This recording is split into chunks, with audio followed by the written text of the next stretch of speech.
Bom dia, good morning. Good morning. Welcome, ladies and gentlemen. The last day of the UFMG seminar series, Intelligence and Artificial Intelligence.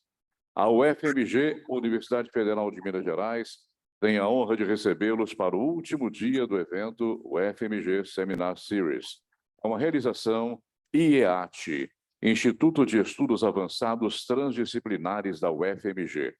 Patrocínio CGI.br, NIC.br, Confea, Conselho Federal de Engenharia e Agronomia, Eletrobras, Embaixada dos Estados Unidos do Brasil, Vetor Editora, Embaixada da França no Brasil, Dadosfera e Fundep, Fundação de Desenvolvimento da Pesquisa. Nós vamos dar início à nossa programação nesse último dia.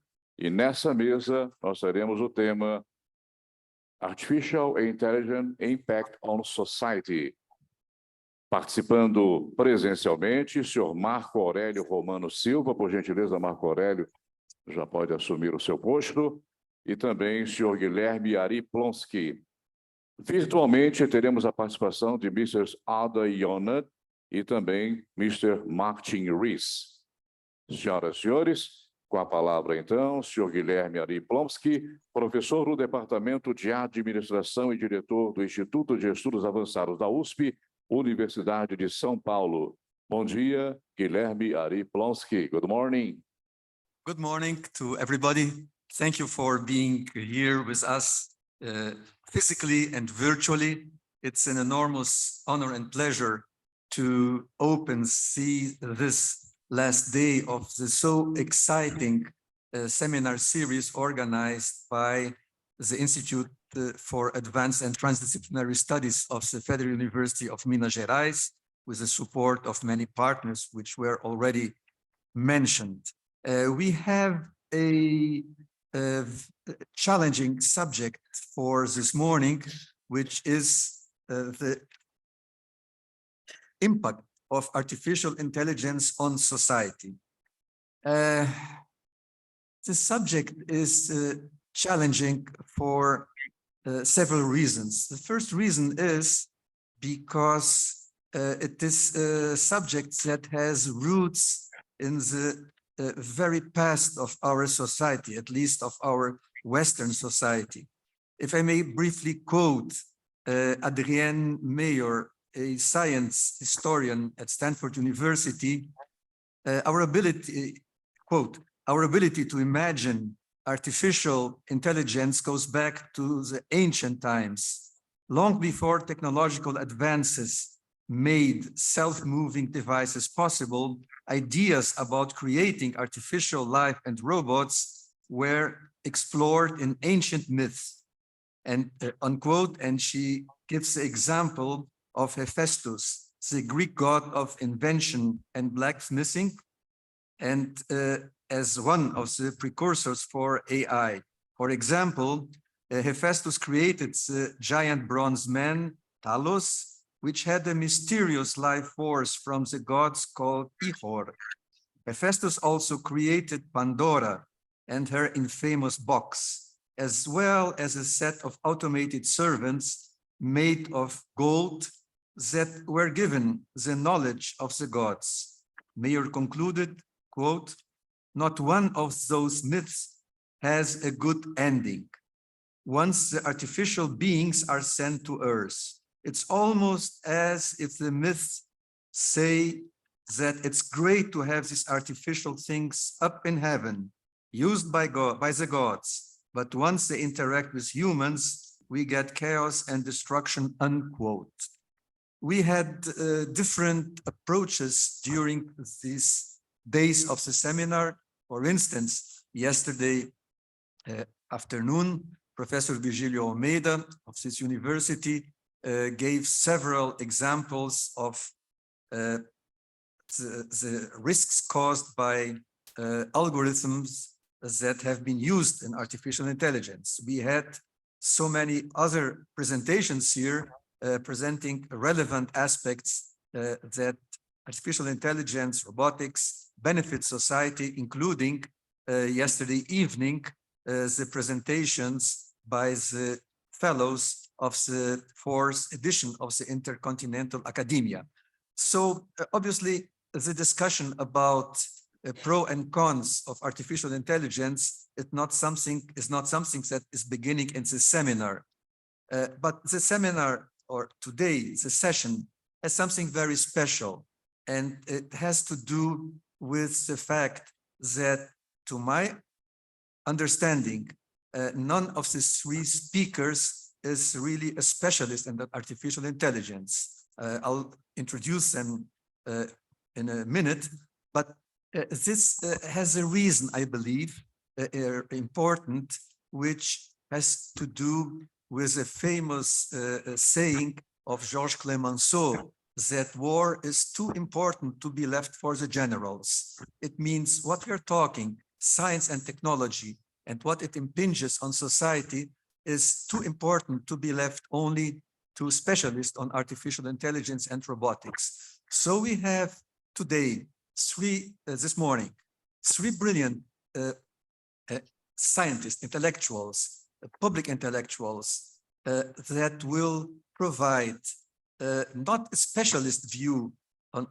the subject, but a view of people who are committed for a long time with great achievements to think about science, technology, and society.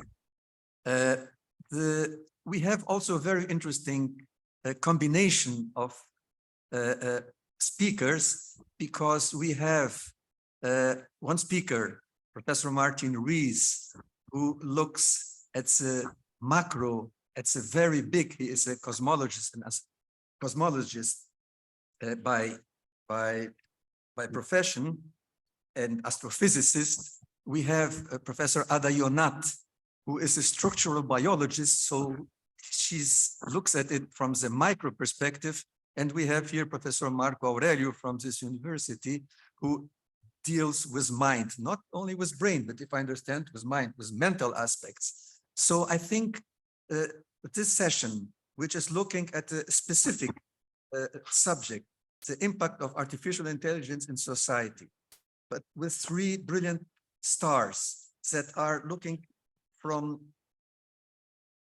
the broader perspective, macro, micro, and mental, I think will provide us a very inspiring session. And obviously, you are mostly invited to send your questions, both if you are present or if you are virtual. And Gabrielle will send by WhatsApp the questions, and I'll try to sort them out to organize them. We'll begin with macro.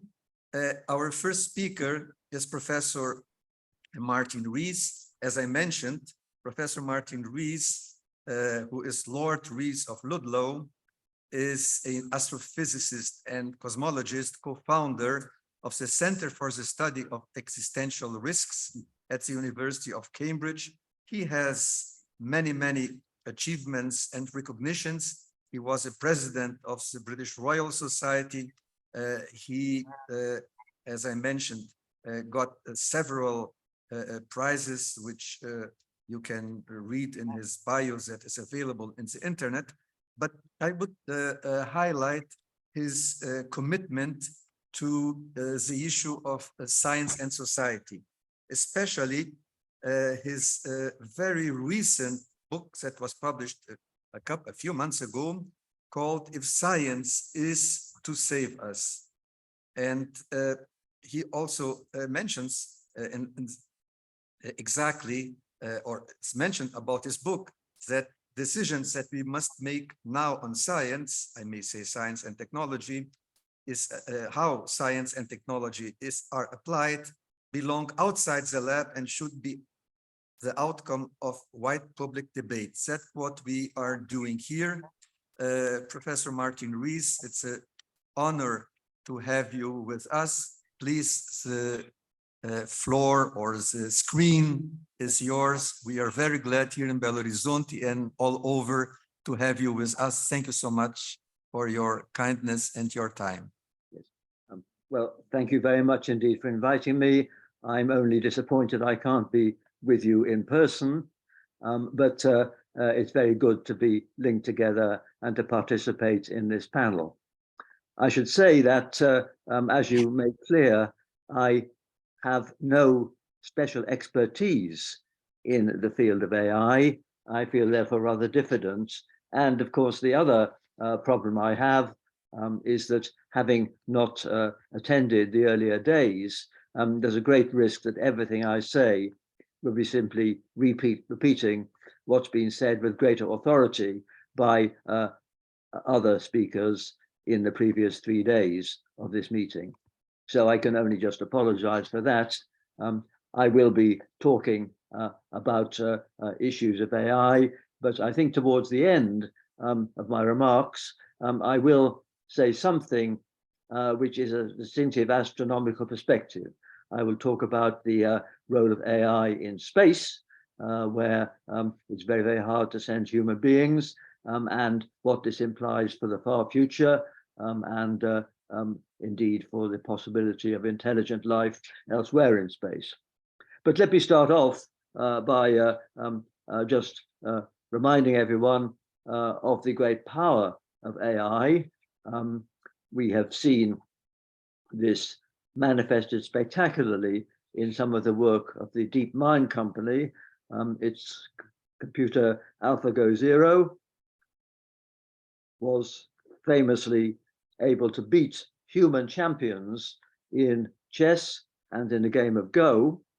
It was given just the rules of those games, and it played against itself over and over again, but did it so fast it could play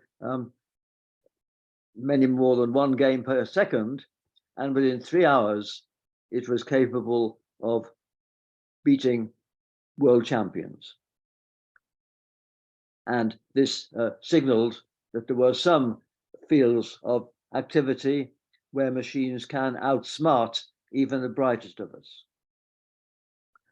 And of course, in general, AI can cope better than humans with complex, fast-changing networks, traffic flows, or electric grids, simply because it can process very fast, immense data sets.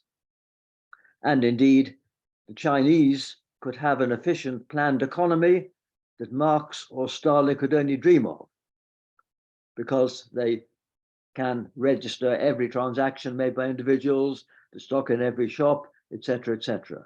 So in principle, it would enable transformative changes in economies like that. And it can help science too, by accelerating and surpassing unaided human efforts to, for instance, determine the structure of protein molecules. Protein folding is a difficult concept, and recently DeepMind has been able to produce a much larger sample of protein shapes than had been known beforehand. And although I'm diffident to even mention this, it can help in drug development by doing faster what otherwise would take lots of experiments. And to take something close to my own world, I think it's rather interesting that AI may be able to help fundamental physics.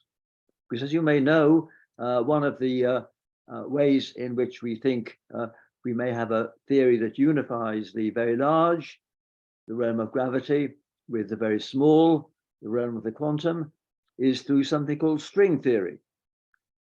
This is just a theory. It's been developed in detail, but at the moment we don't know if it's right. The reason we don't know if it's right is that it involves postulating very complicated geometry in 10 dimensions, not just the 3 dimensions of space and the one of time. It imagines that every point in our space, if we magnified it enough, would be a tightly wound origami in about 5 more dimensions. And to do all these calculations is far beyond what a human could do in their lifetime. And therefore, it's not going to be feasible, perhaps, to actually check this theory, which we can only do if we can calculate from its assumptions some number which is otherwise unexplained, but which we'd like to know about. For instance, the mass of the electron, the strength of gravity, and the other key numbers in the so-called standard model of particle physics. So it's possible that it'll be possible to feed in to a computer the axioms of a particular version of string theory, just like the rules of chess or Go were fed in, and let the computer churn away. And if at the end of its calculation, it spews out the correct mass for the electron or the correct strength of gravity or other features of the everyday world, then we'd know there was some truth in this theory.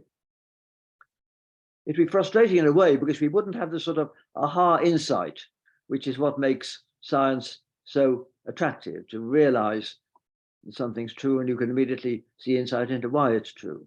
We may never know that. So I think it's important that there may be a class of theories which we can never, with the unaided brain, calculate, but which, with the aid of AI, can work through enormously complicated calculations and give us the answer. So we could know whether the theory is correct, and if it is, we could then apply it in other contexts. So that's why it's important for scientists in my area, as well as to microbiologists. What about the more everyday world impacts of machine learning and AI? I suspect these have been discussed already, so I won't spend too much time on them. But it's clear that systems and networks will become more intrusive and more pervasive. Records of all our movements, our health and our financial transactions will be in the cloud, managed by a multinational quasi-monopoly. And that's a bit scary. And the incipient changes in the nature of work, they've been addressed in several excellent books by economists and social scientists, and I'm sure addressed in your conference this week. The workers most likely to be displaced are those doing mind-numbing work in, for instance, telephone call centers or Amazon warehouses. And I think we should be glad if that kind of work can be replaced by a machine.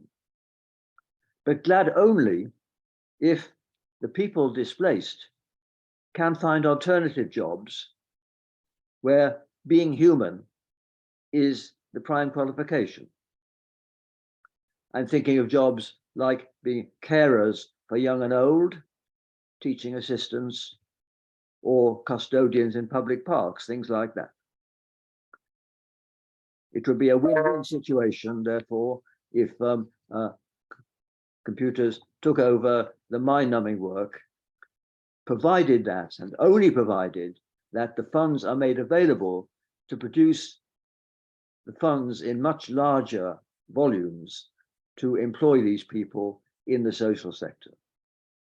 And of course, this requires proper taxation of the multinational conglomerates which dominate this field. At the moment, they're grossly undertaxed. There are huge inequalities. But if the money could be obtained in tax from these companies and hypothecated for use to create more jobs of a kind which certainly in my country are grossly inadequate in numbers. The number of carers for old people is desperately short, and the number of teachers' assistants too. Then if that can be done by massive redistribution of wealth from the multinational companies, that would be a sort of plus plus. So let's campaign in the hope that we can do that. And we've got to have a government that is motivated to do this, not the kind which I'm afraid we have in my country, which is motivated more by austerity and tax cutting. Machines are trained by speedily absorbing data sets. And one trouble is that they will therefore mimic any biases inherent in that data. And that's why it's concerning that AI is being deployed, for instance, to draw up shortlists from fields of job applicants. Even more scarily, some companies are using facial recognition software to analyze videos of applicants, to allegedly infer from their expressions, their emotions, and character and honesty. That's very scary. It's scary because if we are denied a job or sentenced to imprisonment, recommended for surgery, or even denied credit by our bank, we would expect to be given the reasons and to have a chance to contest them. If these decisions are delegated to algorithms, we'd be entitled to feel uneasy, even if presented with evidence that on average, the machines make better decisions than the humans they have usurped. One must accept, however, that their judgment may sometimes be more consistent. There have been claims, for instance, that some human judges impose on average different sentences on criminals before and after the lunch break. The evidence here comes from Israel, and it's rather been contested, so that's very tentative evidence. But there are obvious human biases which we don't want to replicate in machines. But ethical tensions are already emerging when AI moves from the research phase to being a potential money spinner for global companies. For instance, when Google Alphabet took over DeepMind, which was a British company, an ethical committee was disbanded, which had been set up to address privacy issues for medical data held by the UK's National Health Service, which are, of course, a very valuable resource for scientists. It is, of course, the speed of computers, as I mentioned, which allow them to learn rapidly when big training sets are available. But learning about human behavior, acquiring common sense, won't be so easy for them, because it involves observing real people in real homes or workplaces. And the machine would feel sensorily deprived by the slowness of real life. It would be like watching trees grow is for us. But sensor technology that allows robots to interact more sensitively with the real world is advancing fast. Boston Dynamics has built a robot called Atlas, which can tackle an obstacle course and perform gymnastics. Better than the average human, though not yet up to Olympic level. But there may be trouble ahead.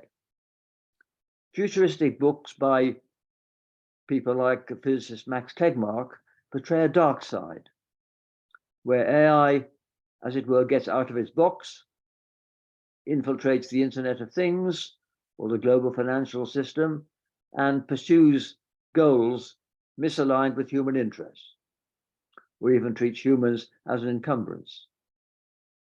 Some AI pundits take this seriously and think that the field already needs guidelines, just as biotech does, to ensure responsible innovation.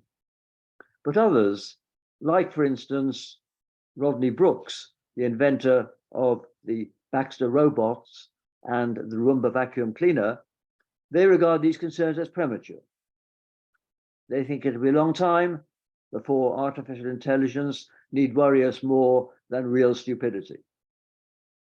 But be that as it may, it's likely that society will be transformed by autonomous robots, even though the jury's out on whether they'll forever be idiot savants or whether they one day display superhuman capabilities, whether we should worry about breakdowns or bugs, or on the other hand, whether we should worry about being outsmarted. And predictions of how fast AI will advance range from those who predict runaway progress towards a so-called singularity, when technological advance will slip out of our hands, and those who doubt that this will ever happen. Some say this will happen within the next 50 years, others never. And this leads to a digression. It's always harder to forecast the speed of technological advances than their direction. Sometimes there's a spell of exponential progress, like the global spread of IT and smartphones in the last 2 decades. But in a longer term, progress in any area, and AI may be like this, is often better described by a graph that rises steeply and then levels off, either because of fundamental barriers, or more often because incentives and demand ease off, or because there's a more alluring rival alternative. Let me give 2 historical examples from the aerospace sector.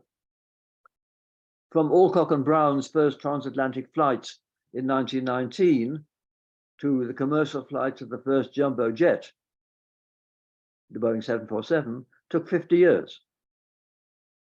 But 50 years later than that, we still have the jumbo jet.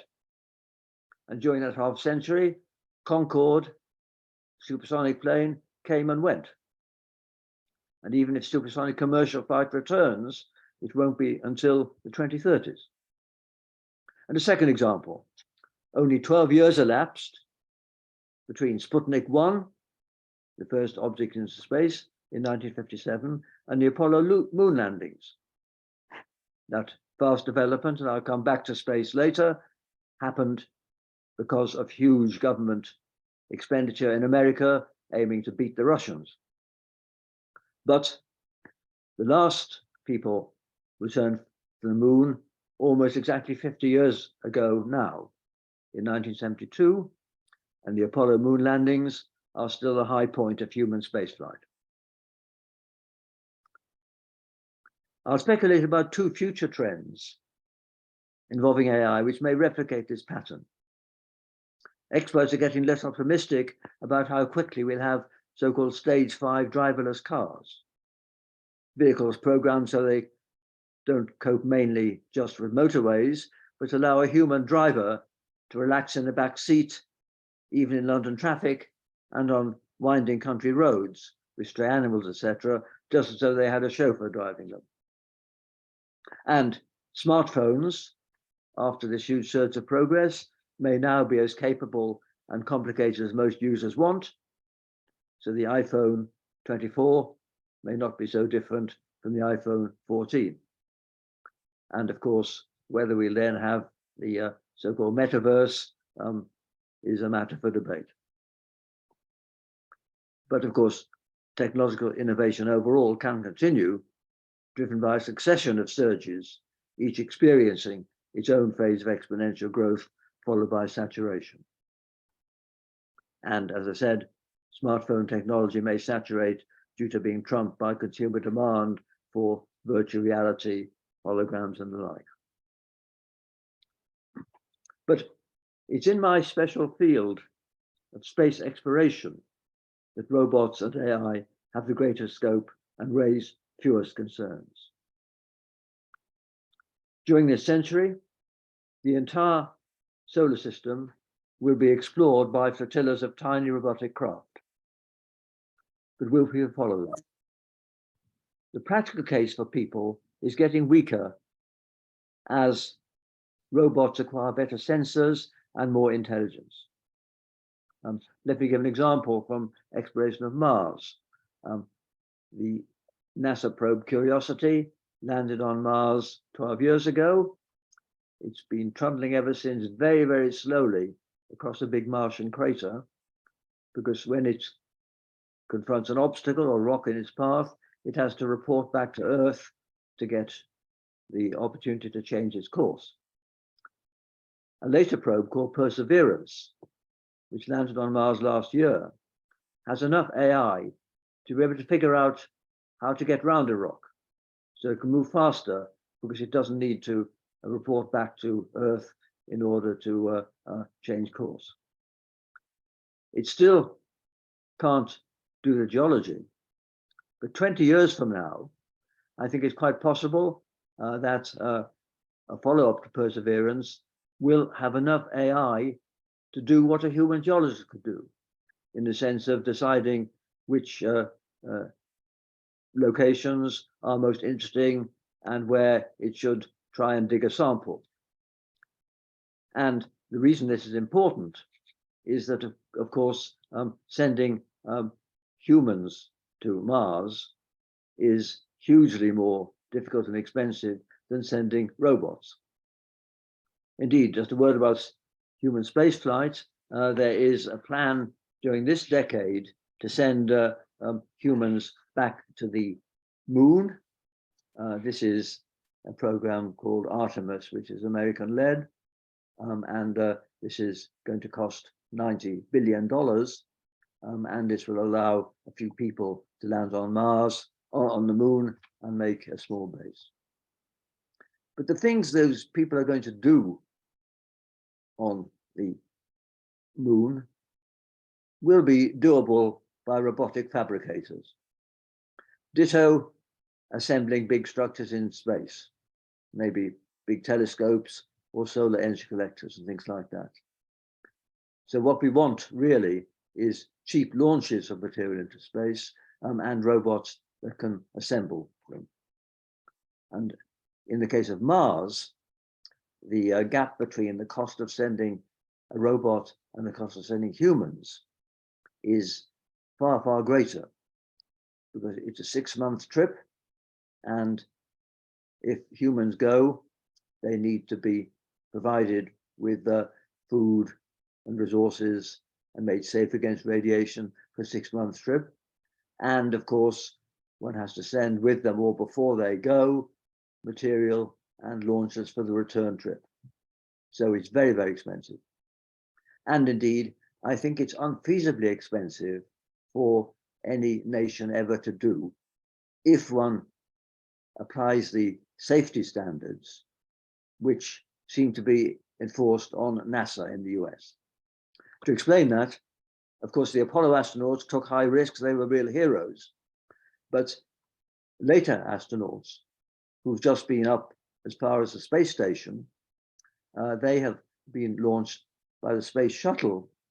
And the space shuttle was launched 135 times. And there were 2 failures. They're both rather spectacular failures where the crew of 7 were killed. And they were national traumas in America, and they delayed the program and tried to cut the risk even further.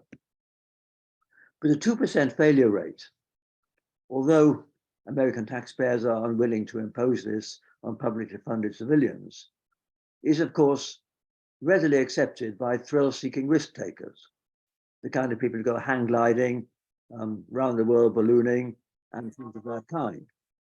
And of course, it was certainly acceptable to earlier generations of explorers. My take, therefore, on the exploration of Mars is that it should be left to robots, and if ever humans go, then they should be supported and funded by the billionaires, by Elon Musk and Jeff Bezos. And they should go as a dangerous adventure. And the reason I say this is that a private company and private sponsorship can launch adventurers who are prepared to accept high risks in ways NASA can't, and therefore they could do it more cheaply. And so I think it's possible that there will be adventurers going to Mars, launched by private sponsors or billionaires, and accepting very high risks, maybe even accepting a one-way trip. And Elon Musk himself, who was I think 51 years old, has said that he would like to die on Mars, but not on impact. And 40 years from now, maybe he will, and what a way to go. So if you ask me what I would expect, I don't expect NASA to send people to Mars, but I expect that by the end of the century, there will be very sophisticated robots, which will be exploring Mars. And of course, a robot can, without very much more difficulty, go much further, go to explore the moons of Jupiter and Saturn, which are fascinating places to look for evidence of life. It takes a bit longer, but they just hibernate on a journey. You don't need to bring them back, whereas it's never going to be feasible, really, to send humans to the moons of Jupiter.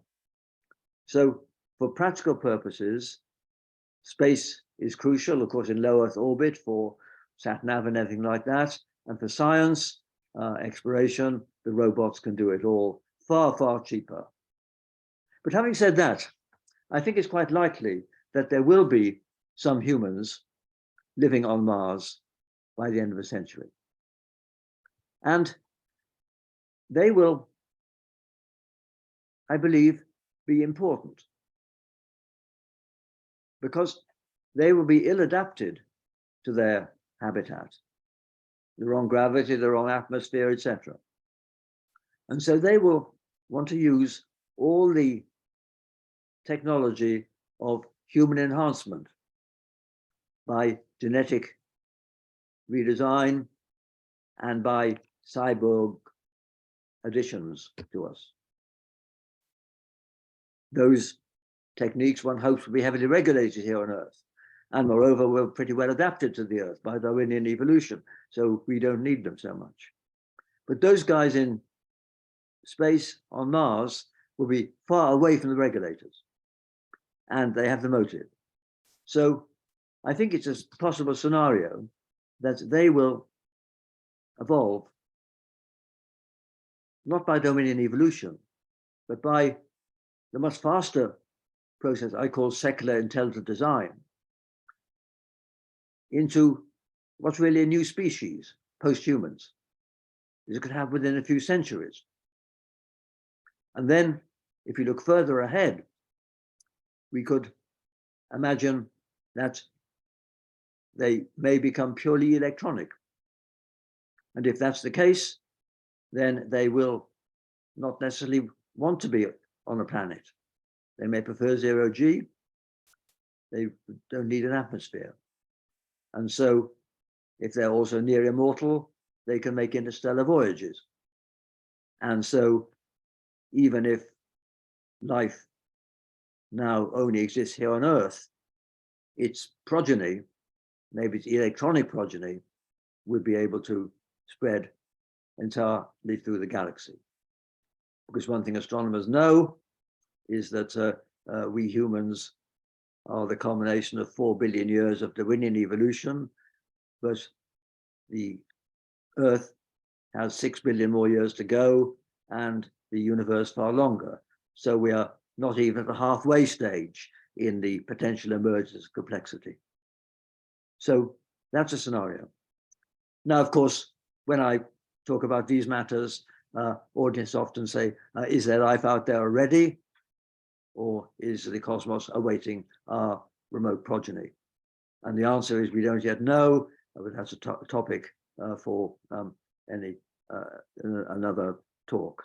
But it does indicate that if we are looking for evidence for extraterrestrial intelligence, we should look not just for a planet with a flesh and blood, technologically advanced civilization like ours, which may only last for a few millennia at most, but we should perhaps look instead for the electronic legacy of such civilizations, which could last for billions of years.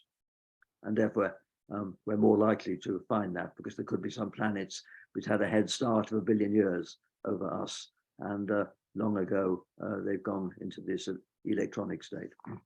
So anyway, that's the far future.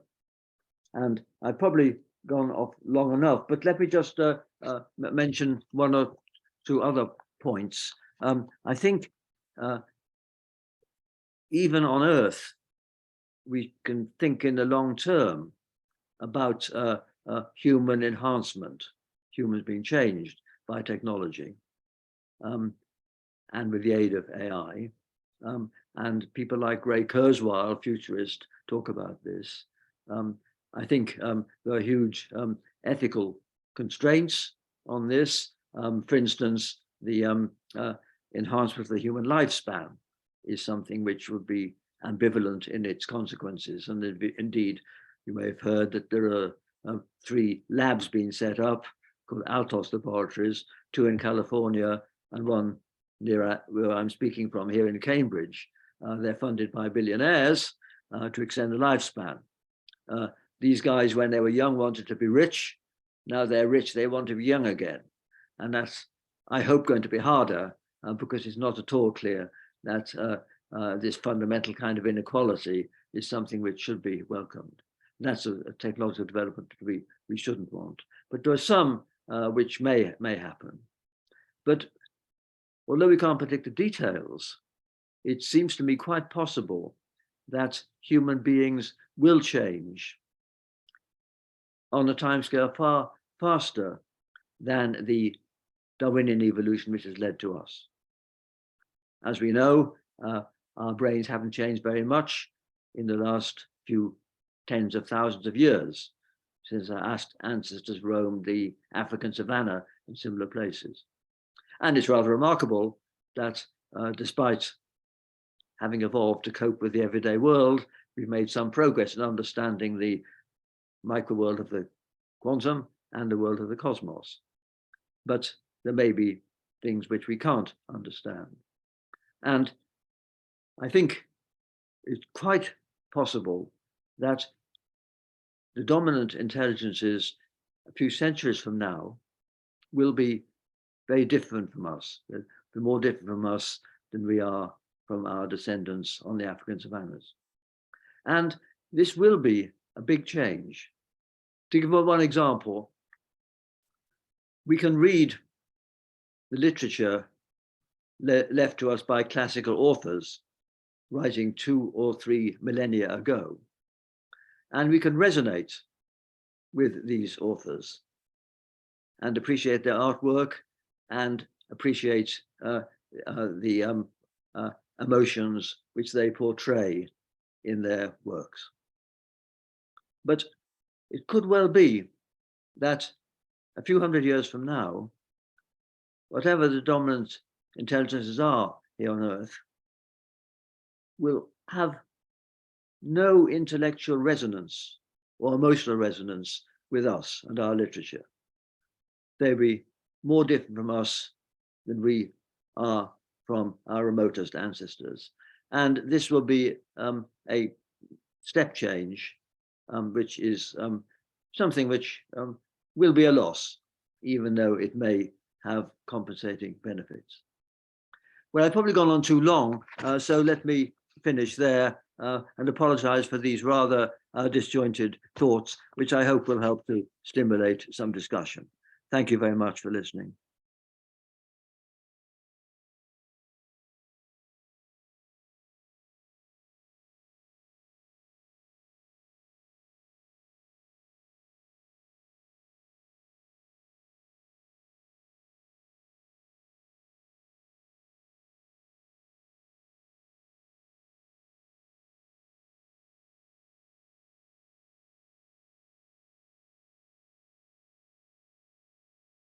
Thank you very much, Professor Martin Rees, for sharing not only knowledge, but also wisdom. You walked the very fine line between the potentials and the limitations of AI. You brought us concrete examples, and you gave your insight of what could happen based on your very, very large and comprehensive experience. We will open the floor now for 1 or 2 questions, especially from the young people that are here that will be living by the end of the century that Professor Martin alluded to. Is there any question? Yes, we have 2 questions here. Please identify yourself. It's okay, we can. Please identify yourself first so Professor Martin knows who's talking. My name is Heni Yahya, Department of Electronic Engineering of here at UFMG. Thank you very much for your talk. I really appreciated it. And I should say that I liked very much your optimistic sense of view. But I'd like to ask in the other direction, from a pessimistic point of view, what would be the probability of this scenario doesn't come out, and we have, for example, the extinction of human race? Well, thank you for that question, because it's unusual for me to be called an optimist. I'm normally called a doom monger, because I do worry about the fact that we are going to have a bumpy ride through this century.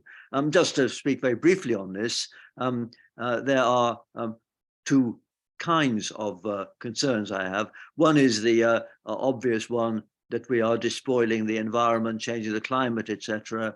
And this may lead to runaway disasters by the end of a century.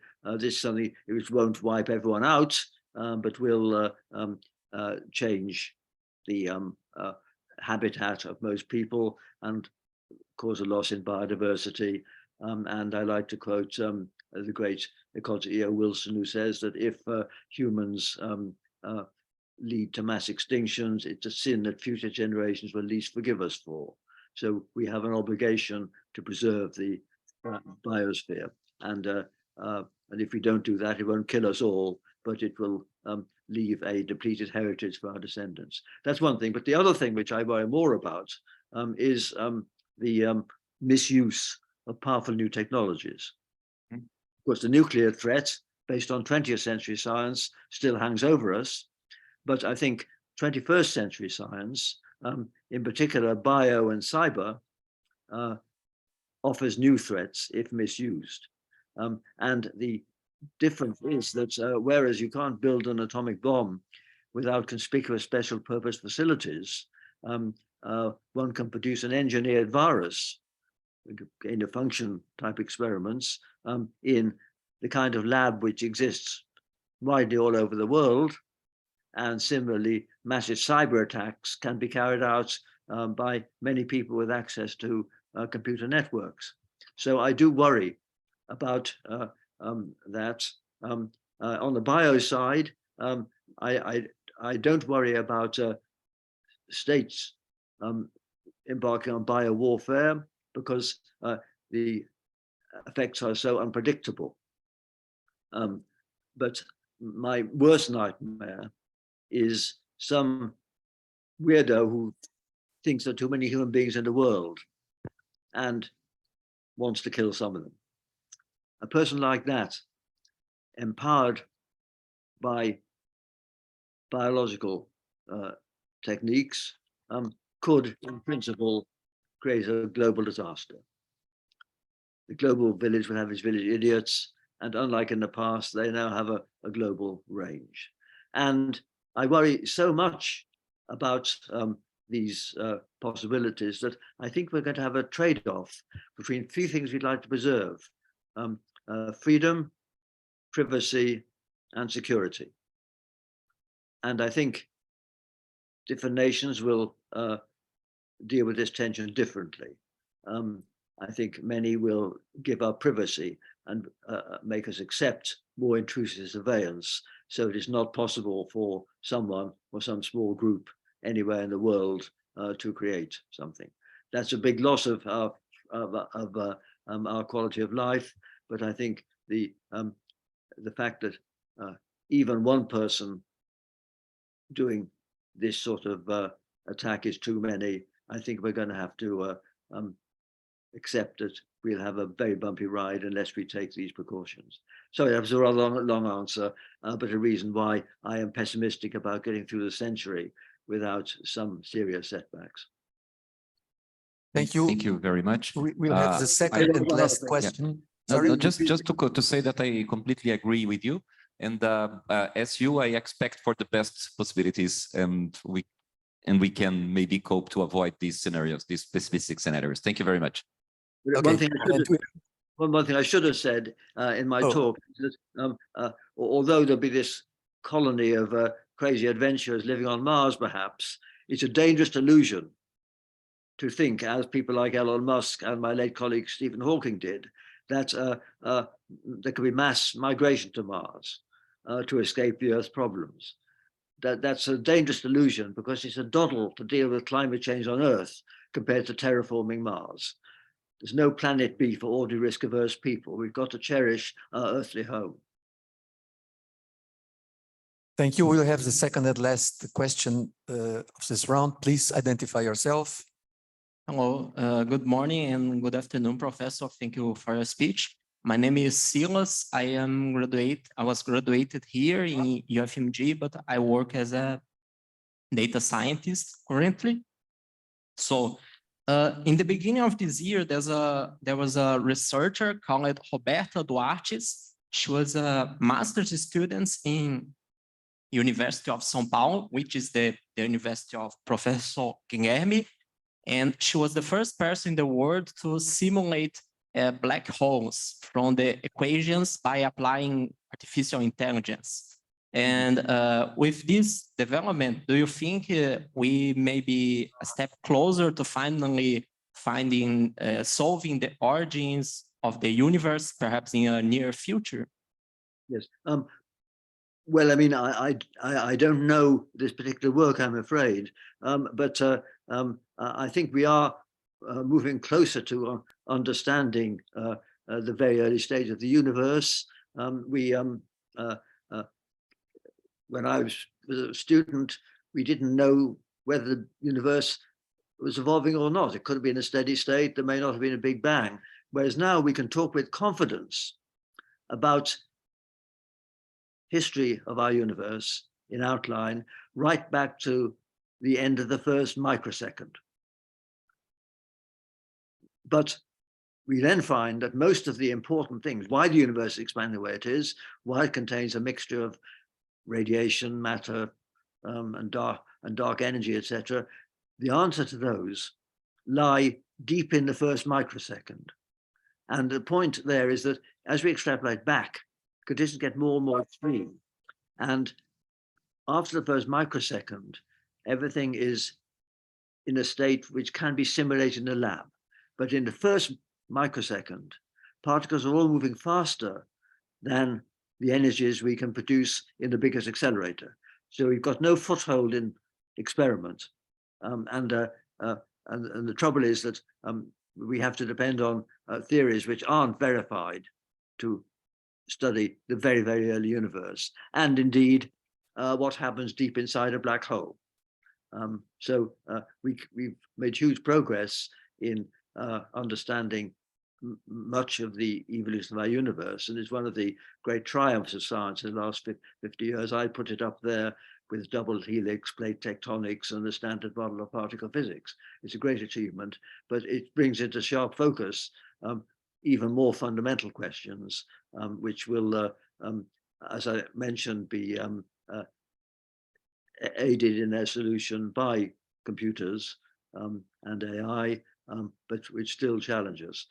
But of course, whether we'll ever get the final answer, or whether the human brain could understand the final answer, is of course still doubtful. Thank you so much again, Professor Martin Rees, for being with us. Another round of applause, please.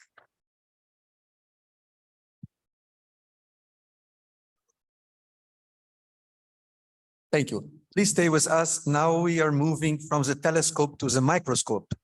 Professor Ada Yonat, Shalom Uvracha. You are very welcome. Professor Ada Yonat is a professor of structural biology at the Weizmann Institute of Science in Israel, and where she is Kimmelman Center for Biomolecular Structure and Assembly head, and she is a Nobel laureate in 2009.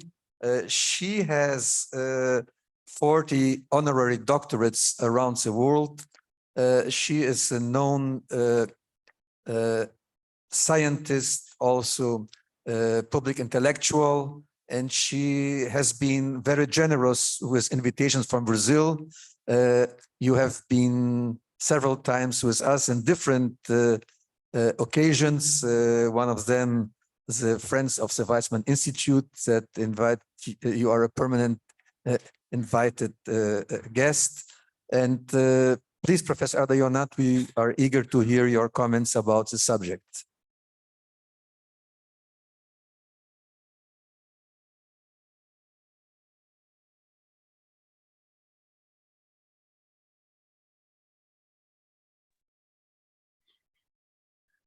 first I have to apologize. It took me some time to unmute myself, but now I could do it. I want to highlight the artificial intelligence contribution to medicine, to understanding life, and so on. And that's really difficult for me to do without sharing with you a little, very short presentation that I made. Is it okay to show it?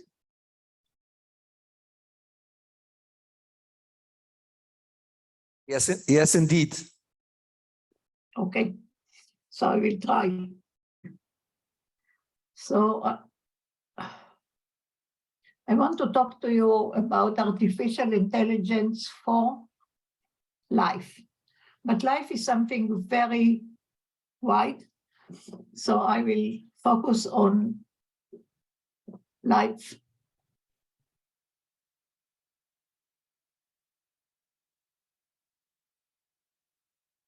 On life science. So first, I want to show or to discuss the importance of structure, of fold. So here there are two paper clips, green and red, and with my fingers, I just open them and change their shape and got what you see on the right side. This combination or this combination, neither of them is good. It's exactly the same material, the same size, the same everything, but not the right fold. And that's correct for biology, for everything, not only what we see in eye, but also what we have within cells. So how is the structure of the cell components determined? And I will focus only on proteins, which many of them exist in every cell. So proteins are made of amino acids. There are 20 of them. I think you all know this. And the sequence of them, which one is bound to the second, is determined by the gene, which is coding for that particular protein. So you can see here on the left, top left, the amino acids, all of them are shown as circles, although it's not correct. Each of them has a structure. This structure of the amino acids and the interactions between them can determine the fold. So here, for instance, it's fold like a spring. And here it is a arc-type fold. And there is also a connection between them, a loop. So this is the primary structure. The secondary structure is what is shown here on the lower side. It's already springs and arcs. Then the whole thing folds together. The whole protein folds, and except a tertiary structure, it's already, in this particular case, it's already a compact, like a box. And in many cases, some of these are packed together, like for instance here, 4 of them are packed together. So it's called the quaternary structure. This is particularly hemoglobin, and you can see here little the heme groups. So each of the 4 components is holding a heme, and this happens even before it is made. So you can see here again, primary, secondary, tertiary, we already with the heme and the 4 of them together. The structures that you see here are also holding within the cell. And this is what we give us. These structures within the cell, together with other structures, are packed, and they give us our life or life of every creature. Actually, if you want to see it, there are 20 amino acids and their chemical structures are here, and I won't talk about it.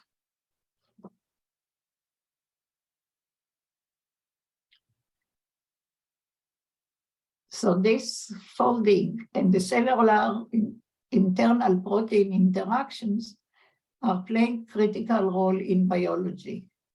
Furthermore, a better understanding of protein shape could play a pivotal role in the development of novel drugs. All drugs work in our body on body components. Those that are directly bound to proteins or to protein complexes and stopping the protein folding or the creation of the processes are the most frequent drugs.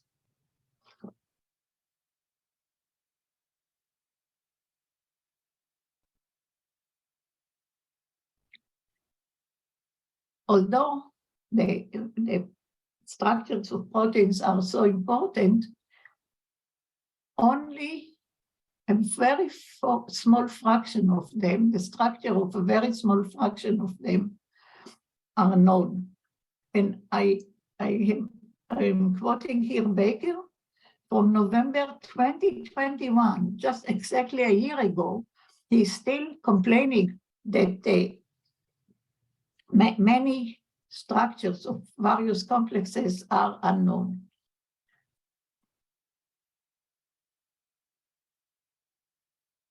Actually, 28 years ago, some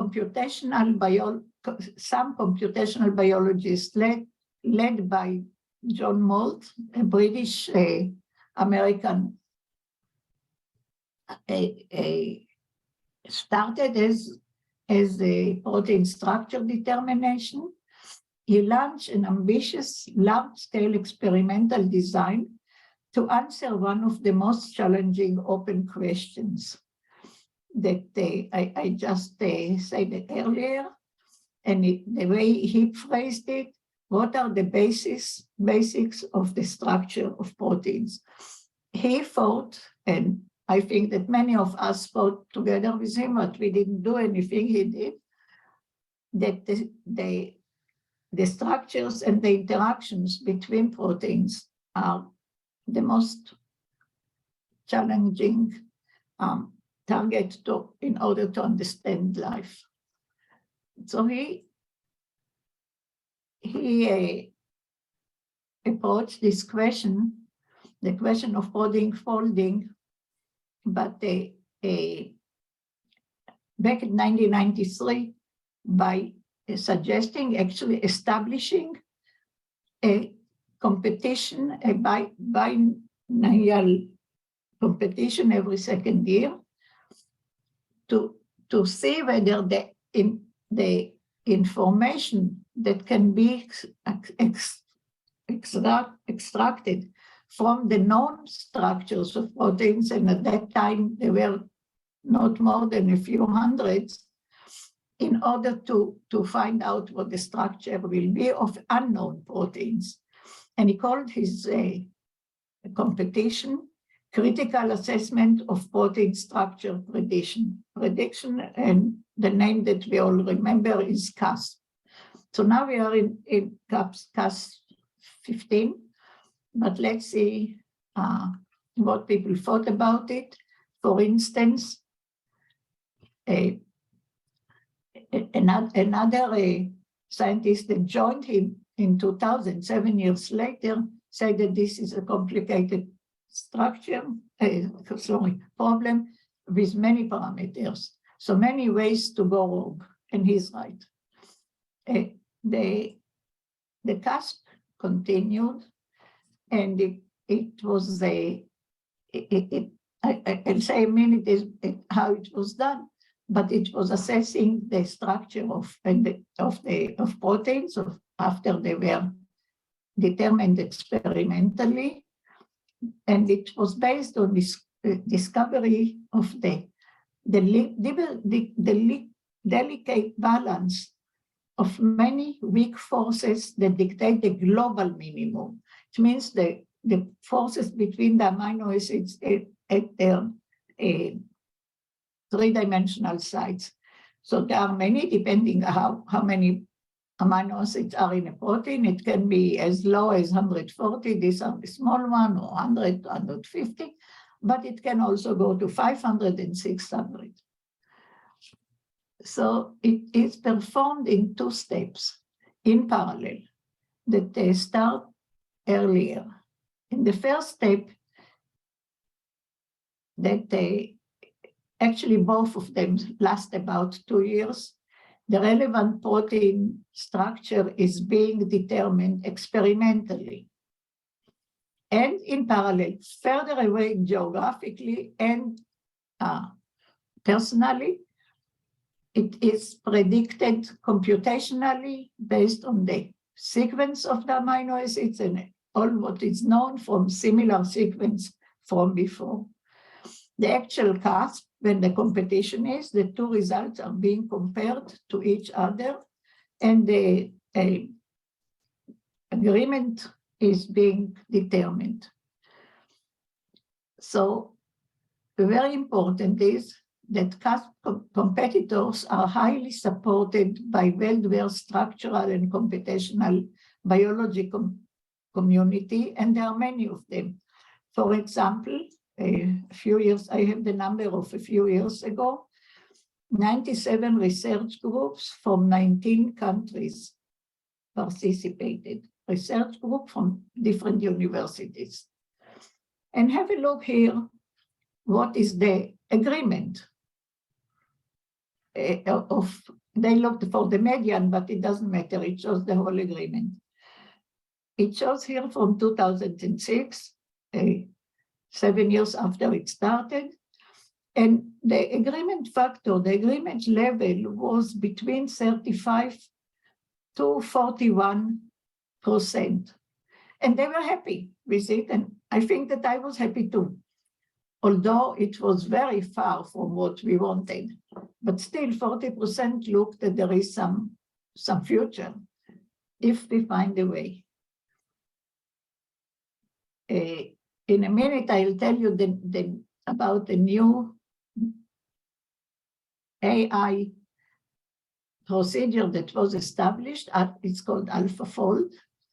And the AlphaFold, the first AlphaFold, I'll talk about it in a minute, got to a agreement of almost 60%. It means very much higher than the 40 before, but it's nothing compared to AlphaFold 2, which a year ago reached almost 100%, 94%, something like this, and maybe even more could have been.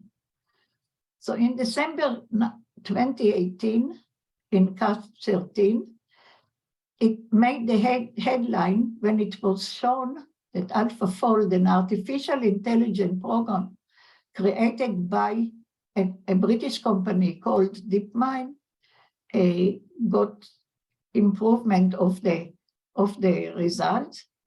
And the version 2, it's the last one, is in CASP 14, got almost something like between 90 to 100%, which a minute ago we saw in the table. So just to show you what could be achieved by AlphaFold 2. It's the structure of a protein that was experimentally determined in green, and the predicted structure in blue. And you can see that all the very well-defined structural motifs, like helix, it's called alpha helix, and most of the loops are well-determined. Still, what is not well-determined are the connections between the, so it's not loops, it's of the loops that connected to them together. you can see here, you can mainly see it here, really noticeable differences. So this is still, even artificial intelligence is still having problems there. So I want to tell you something that we heard from the people who either were involved or that were asked to overlook or to comment about. It's a game changer, Lupas said. This will change. This will change essentially everything. This will change research. It will change bioengineering. It will, as I said earlier, it will change everything to do with life science. So the current gains are the better understanding of protein shapes that could be a pivotal role in the development of novel drugs. And actually, based on the new structural results, revisions to guidelines for clinical practice are already presently under consideration. It means there is less development of new drugs, but better understanding of what the existing drugs are doing. There are more challenges for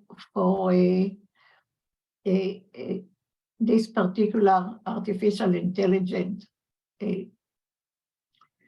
application, and they talk about molecular docking, creation of meaningful complexes,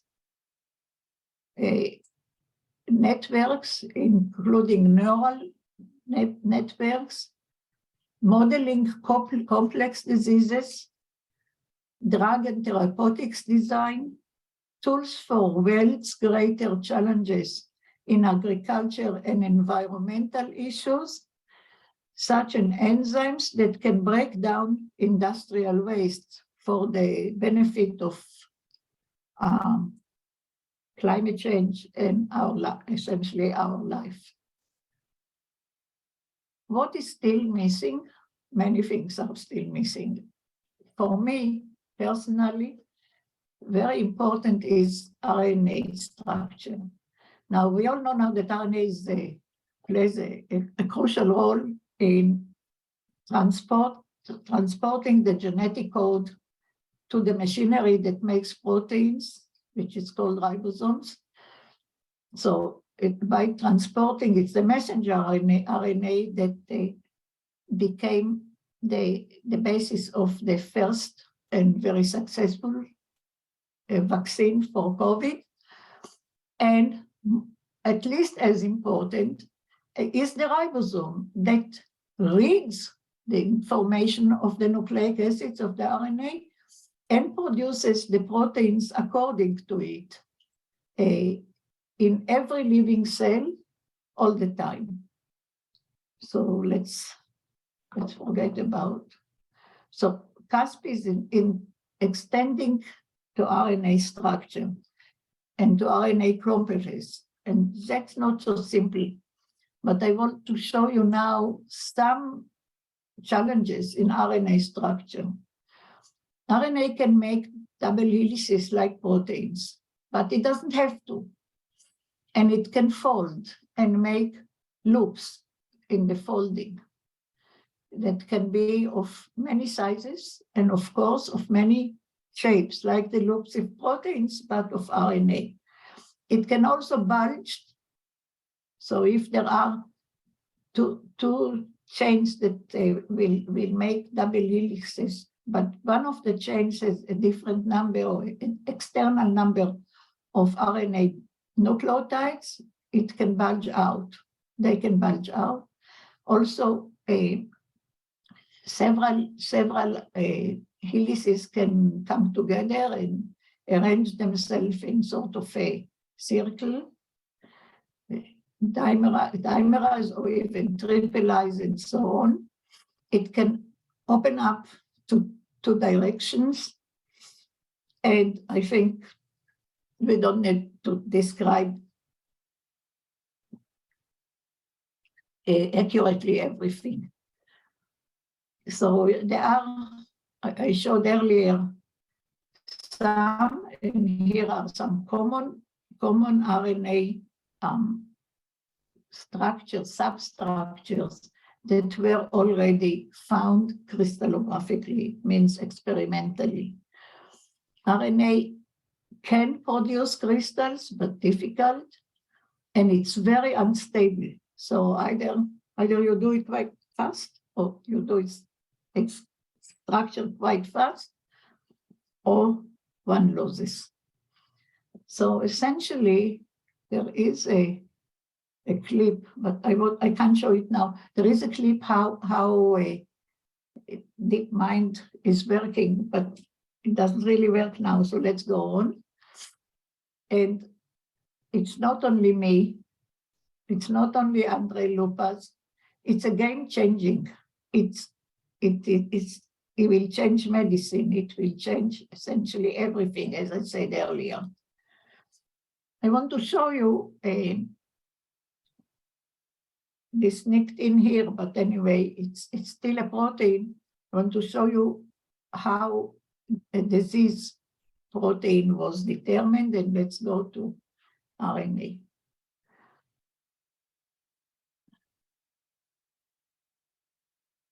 Let's leave on this, I'll come back to it. So the ribosome, which is reading the RNA, is producing the proteins accordingly. The ribosome itself is made of 70% RNA in bacteria and in human, except for mitochondria. It accommodates the messenger RNA with the information, and RNA molecules called transfer RNA that bring the amino acid like this one, that will pair with this one according to the same rules as DNA pairing. When it comes here and a bond is made here, this one will go to this position and go out. That's what a ribosome is doing. And it has two subunits, small one and large one. The small one accommodates the messenger RNA, the instructions, and the large one is responsible to make the bonds between the amino acids, so protein is being made. So just to have a look how a bacterial ribosome looks, the first one that we determined, it has RNA which is gray, small and large, and many ribosomal proteins. And now we come to the challenge. There are proteins here, not only RNA. Why is the artificial intelligence not looking at the ribosome already?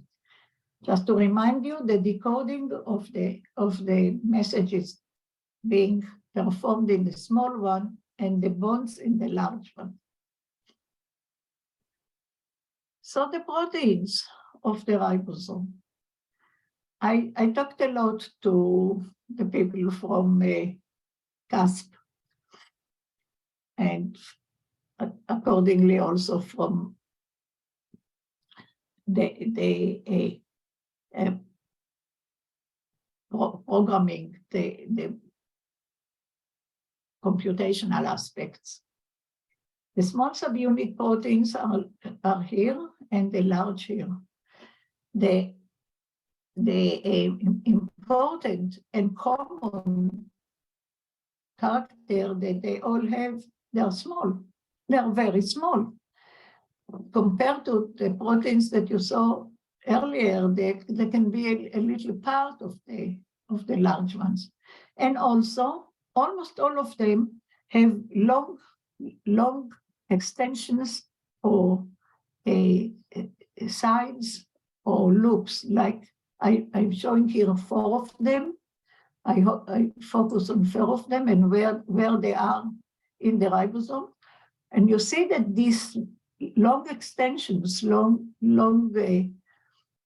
pieces are going into the RNA, and we think, or we could show it at least for a few of them, that they stabilize the structure of the RNA, of the ribosome, which means that it's not so simple. It's not RNA-RNA interactions, it's RNA-protein interactions, and not a protein, but a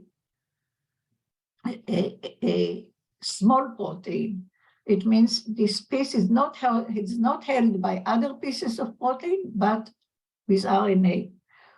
So we still have future for us. Oops. What's really interesting in the ribosome is this region within the large subunit where proteins are being made. And this has very, very specific RNA structure that looks like a pocket. And the two amino acids that have to make a bond between them can do it without any help from any catalytic help from the ribosome, except for the correct stereochemistry. So this is another concept that can be still looked at. And we call it the proto-ribosome concept because this piece is identical in all ribosomes, from bacteria to flowers, to animals, to human, and so on. It's fully conserved. So we think it's another challenge for artificial intelligence. So I think I will skip what I skipped, and I thank you very much, and thanks for your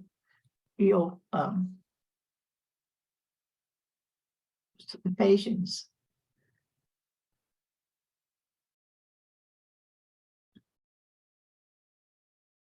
Thank you, Professor Yonat, for taking us virtually under your wings and bringing us to the forefront of the development of science that directly affects our lives and the lives of the newer generations that are sitting here in the auditorium. Thank you so much. It's a privilege and honor to have you with us. You also were part of the third Intercontinental Academia in Birmingham. Now you're here with us in Belo Horizonte virtually. Thank you again. We'll have a couple of questions if there are questions available. Please, we have two questions here. Please identify yourself before posing the question. My name is Cecilia Souza. I'm a student here at UFMG. I'm very honored to have the opportunity to talk to Professor Yonat. My question is, machine learning is becoming more capable of predicting biomolecular structure. Do you think that it's possible that in the future AI could be capable of not only predict, but to determine with certainly those structures and its properties? Or this work should be reserved to the humans? Of course, even for AI, humans are important. AI doesn't work on its own. So really, there is a human that is needed to ask the questions. But are you asking if human will be able to predict, to design proteins? I'm talking now only on proteins, not on RNA, or actually also RNA, biological molecules that can do things that humans want. Is this your question? Yes, we can put models on AI to, so the machines can design what we want with certainly, determine with certainly, or just predict.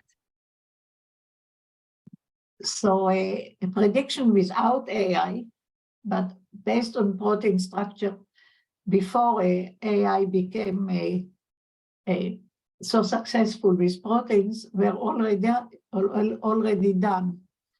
Enzymes were designed to do something specific artificially. Francis Arnold got the Nobel Prize for it about 5 or 6 years ago, for designing new enzymes based on structures and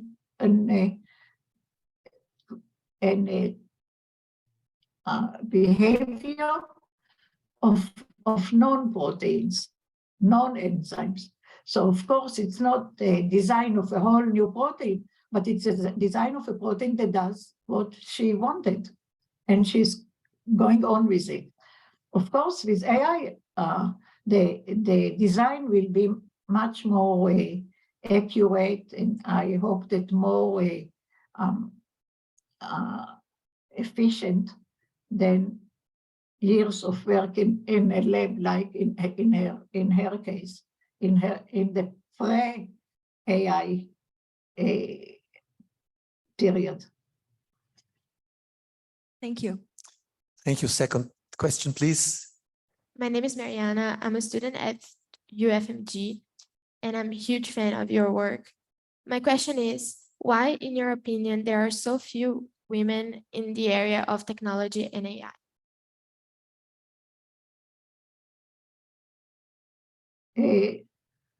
I have no opinion about it, but I can say that female, for years and years, the overall attitude of female was not to take very high responsibility or very high commitment in science and in other things, because they had also other interests. And this sometimes, not always, but sometimes also created a discrimination against them in salaries, in promotions, and so on. The attitude of the female has changed a lot during the last 2 or 3 decades, and more female are being interested and are occupied in technology and in science and in similar professions. So I think that this is the main reason. Actually, science is gender irrelevant. If we just look at science and gender, there is no connection. But life is sometimes difficult for some female, and the others copy it from them. Recently, the last decade or 2, the life became more tolerable and more female are entering. Okay, thank you again so much, Professor Adayona Todarabaraba, for your. I also have a question Who was the question? I didn't see. here. Oh, okay. Last question, and then we really have to make the break, please. Okay. Thank you for your speech, Ada. I'm not an expert on biology. I'm an electro engineering student. But I have a sister who studies pharmacy, and I found it really interesting that those AI models can predict the folding of a large protein. And my question is, of course, those different proteins have different functions in the human body. So, which, especially when talking about the development of new novel drugs. So my question is there, do you see any approach of not only being able of predict the folding of those proteins, but also predict which would be the function of those proteins in the human body, especially when talking about the development of new novel drugs? I think that it's possible. According to the structure of the protein, it's possible to imagine and also to suggest what is its function. but it will never be enough. This has to be shown in the lab, experimentally. And actually, when a scientist, a structural scientist, look at the new structure of a new protein, the person can already predict something, or the opposite. A new protein, the new proteins are not being just made, or identify. They are being searched for according to their function. But in principle, I think it will be possible, especially for enzymes, maybe for proteins that do stabilization and they connect several cellular components. It may be more complicated. But as I see AI, it will make even this. It will be able to predict a cell structure, a whole cell. Thank you so much. Thank you so much. As we are approaching the coffee break, may I first thank again Professor Ada Yonat with a round of applause.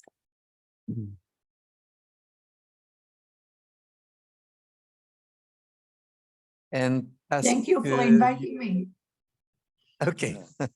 And ask you all to be back in 20 minutes. We went from the telescope to the microscope, and after the coffee break, we'll have this Professor Marco Aurelio Romano Silva, the glasses dimension. It means the one-to-one dimension, not the macro, not the micro, but the one-to-one.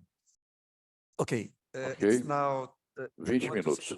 20 minutes. 20 minutos. Yeah. E retornaremos com Marco Aurélio Romano. Obrigado. Vamos então ao café no saguão. Obrigado. O evento UFMG Seminar Series Intelligence and Artificial Intelligence. Vamos dar sequência à programação na nossa mesa redonda Artificial Intelligence Impact on Society. Nessa mesa, temos a participação agora de Marco Aurélio Romano e quem vai apresentá-lo é o senhor Guilherme Ari Plomsky. Bom dia, Guilherme. Thank you very much. We are back. Thank you for coming back on time. We have now the third and also will be brilliant presentation in our session on artificial intelligence impact on society by Professor Marco Aurélio Romano Silva from this university, where he is the head of the Department of Mental Health and the coordinator of the Center of Technology in Molecular Medicine at the Faculty of Medicine of the university. He has obviously also a lot of participation in different key associations in Brazil related to the subject, and we are eager to hear him. Thank you for being with us.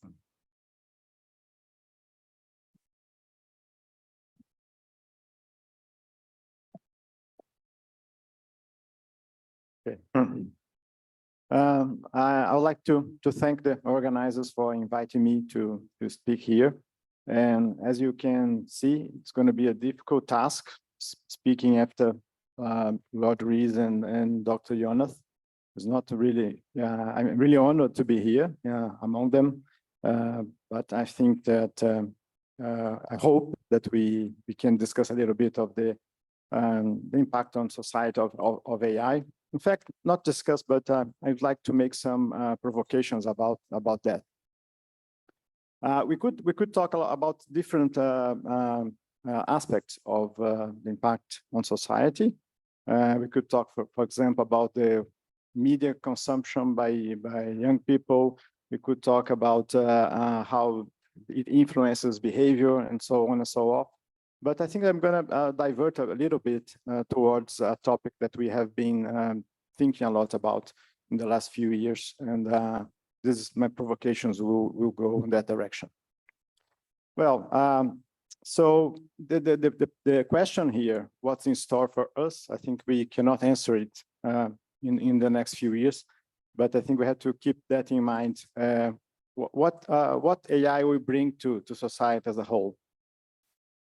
I'm Marco Romano, so I'm professor of psychiatry department of mental health in this university. And this was a picture created with DALL-E. I don't know if you know about it. It's a generative AI that produces images when you give it text. So I just asked it to make an impressionist brain, and that was one of the results.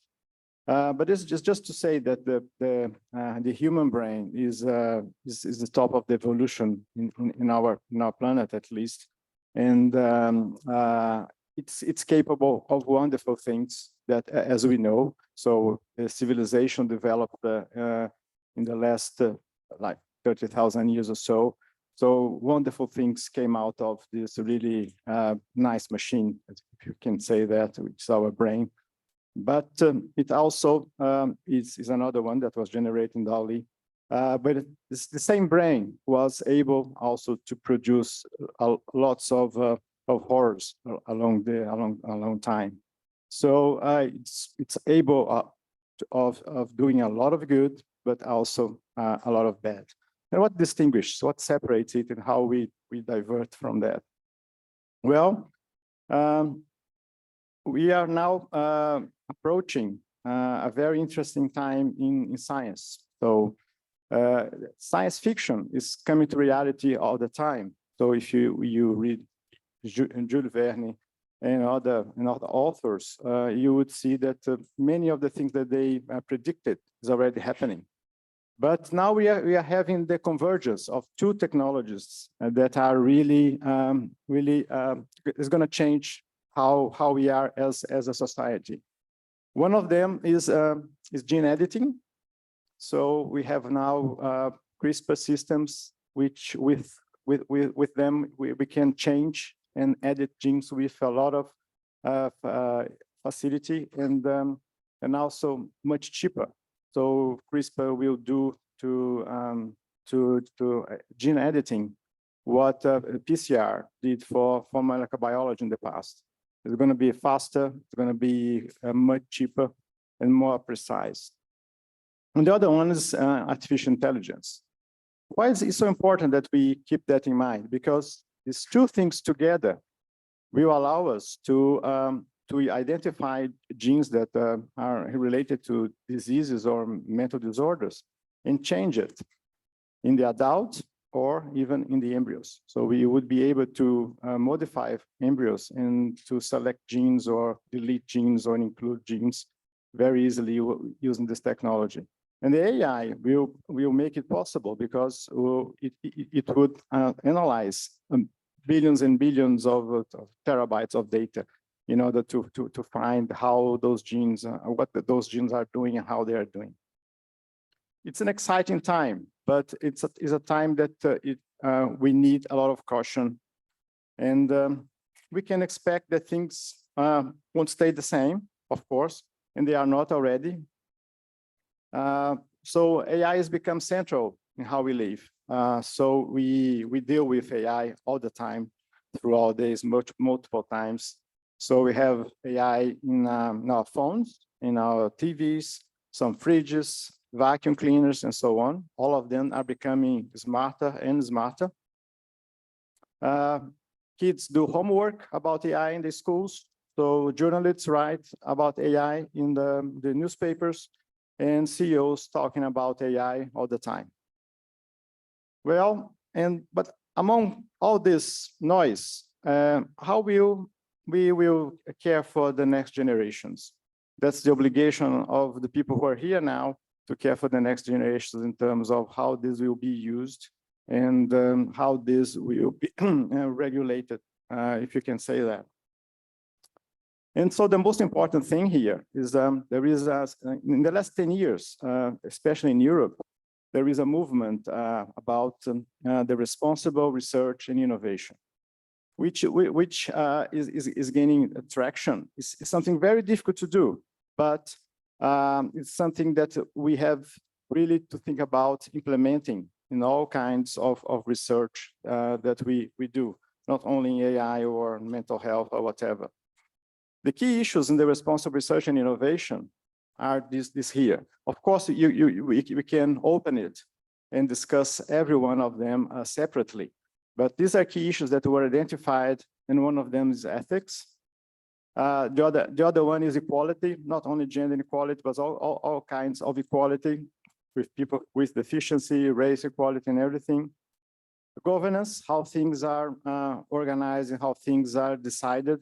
Open access, which is to have knowledge open to anyone, to everyone. The most important one, public engagement. So the public should talk about, should know about what is being doing in research and have a saying on the goals that research is going to. And science education. So people can be educated in science so they can have their opinion about what is going on and how is it being done. So everything brings us to the well-being. So research should produce well-being for the population, for the people around the globe. But how to achieve that? One study that was made by the Foresight in the UK. It was published in 2008. So you see that implementing, once you have a diagnostics on situations, it's very difficult to implement changes on that. So the study is from 2008, and the title was Mental Capital and Well-Being, making the most of ourselves in the 21st century. So very little of the suggestions that this study brought were put into, are being taken care of and also being implemented along the time.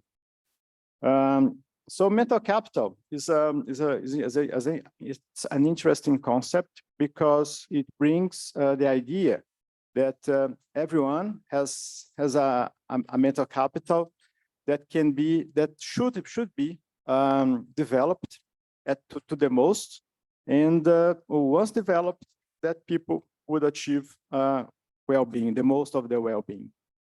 So it gives a name to something that we know intuitively, but it's very important that we think about that as a richness, everyone's mental capital. So the report tried to design interventions and to detect problems along the life. And so they selected a few topics that were very impactant on the well-being of people. So here we have the mental capital, of course, learning through life. So learning should not be only in the early stages or during academic years. It should be prolonged the whole time, even for the elderly. Mental health is central here for the well-being, of course. Well-being at work, they identified that the work environment is one of the most important things in the for the well-being of a person. And learning difficulties, which is to get people who have problems with learning. So kids and young adults or even adults, and bring them to the stage where they can realize the full of the mental capital, independent of deficiencies or whatever. So this all together, they have suggested a series of strategies on how to achieve this, which we are not going to discuss today. So, but this is a very complicated figure, but I'm caught your attention to the curve. So it comes from the DNA of the person was built with. So and it goes all the way on the other side to death. So in every part of life, they identified factors that would move this curve up or move this curve down. So things like learning would push it up. So and diseases, mental disorders would push it down. So the well-being of the person would move around. So it's dynamic. It's not something that is just if you're born with something, you're gonna go through this curve the same way, because the environment will contribute to good and bad things a long time. So you can imagine that this here is a lot of information. So to model a lifespan of a person, it's very difficult to do, and it has to be done step by step and time by time. And for this, we need a lot of computing power, and we need some kind of artificial intelligence to make sense of all that information, so we can try to change it dynamically throughout a person's life. The OECD also had developed a well-being framework when they added a few other points to that, to how to achieve well-being. And we can see here that they divided some of those topics in other ones, but they also included some future well-being resources, which has to do with the nature capital, economic capital, apart from the human capital and social capital.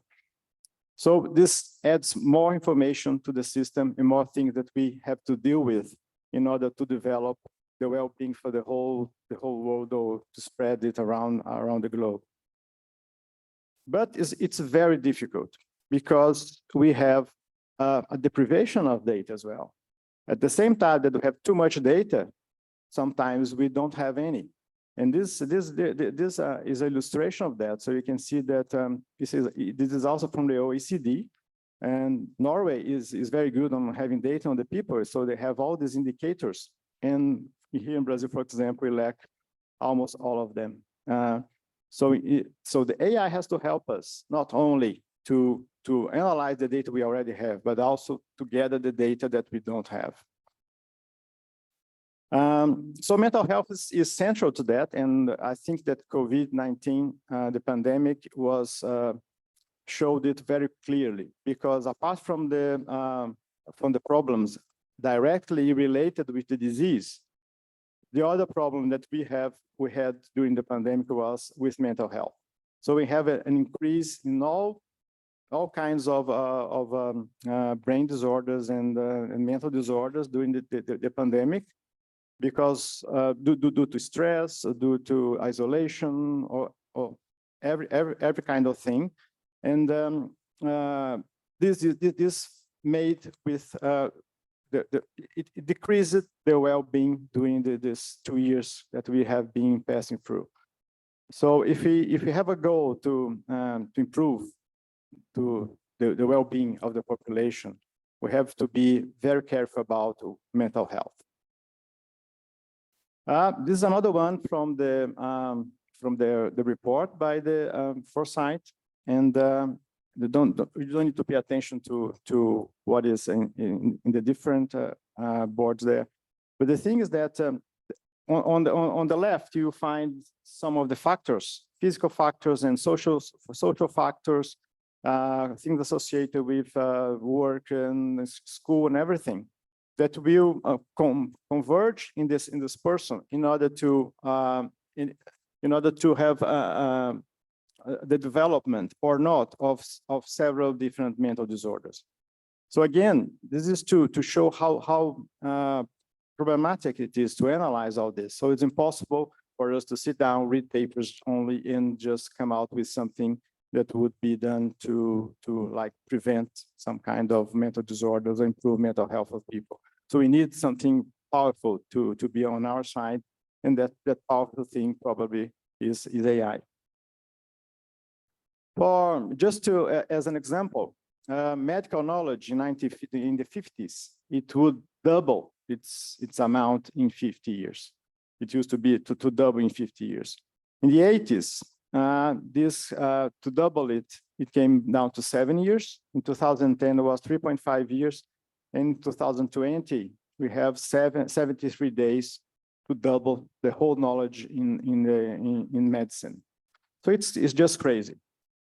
There is Elsevier had an estimate that it was made by 2020 that for a general practitioner, médico de família in Brazil, to keep up with the basic medical literature, he would have to read 25 hours a day. And the rest, the other 3 hours would be for the patients. So it's just impossible. So there is no way we can keep up with the knowledge to use that knowledge in order to improve people's lives. We have to have something to aid us in order to do that. So it comes us to AI. So AI in growth terms would be divided in narrow AI that everyone is accustomed to, and the general AI, which probably will bring the answers and the help that we need, because it will add more complexity as it tries to mirror the human thinking, using the ability to learn and get all this data, learn from it, and apply and help us to apply for that. One of the examples is the natural language processing, which can be very helpful, for example, to analyze the speech of a patient, especially in psychiatry. That's one of the examples that we can give here. Anyway, there are other types of AI, of course. So, but the theory of mind one, I want to call attention, because this one would be the AI that would have incorporated some human, some of the human feelings that would help you to reach a better decision when it comes to medicine and to well-being. And of course, we have the self-aware AI, which is still really far away. But the two ones in the beginning here, reactive AI, limited memory AI, they are right around us. Well, there is of course a hierarchy of development here, but until we get to the top there on an artificial intelligence that has the ability to sense, to reason, to engage, and to learn in a way that we can still follow it.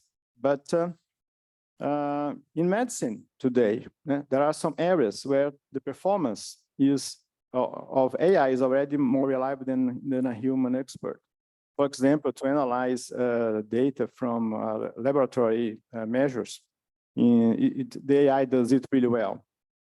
Some areas that the AI performance is at the expert level, like radiology. The machine can perform the diagnosis as good as a radiologist, and also in dermatology, it's happening already.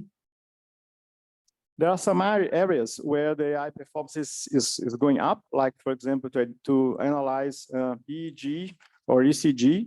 This is a paper from Professor Antonio Ribeiro from our university, that is using AI to analyze electrocardiograms. So AI is keeping up and is going, getting momentum there.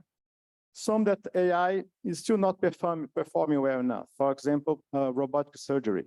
So we still need the surgeon there to help it up. But it's improving really, really fast. And there are some areas where the nature of the relationship between physician and doctor is fundamentally different from what AI interaction with a patient does. So this is from Cynthia Perezal from the MIT Media Lab, and she's working with emotion expressions by robots and also emotion detection, because it's a really important part for the relationship that a psychiatrist has with his patients.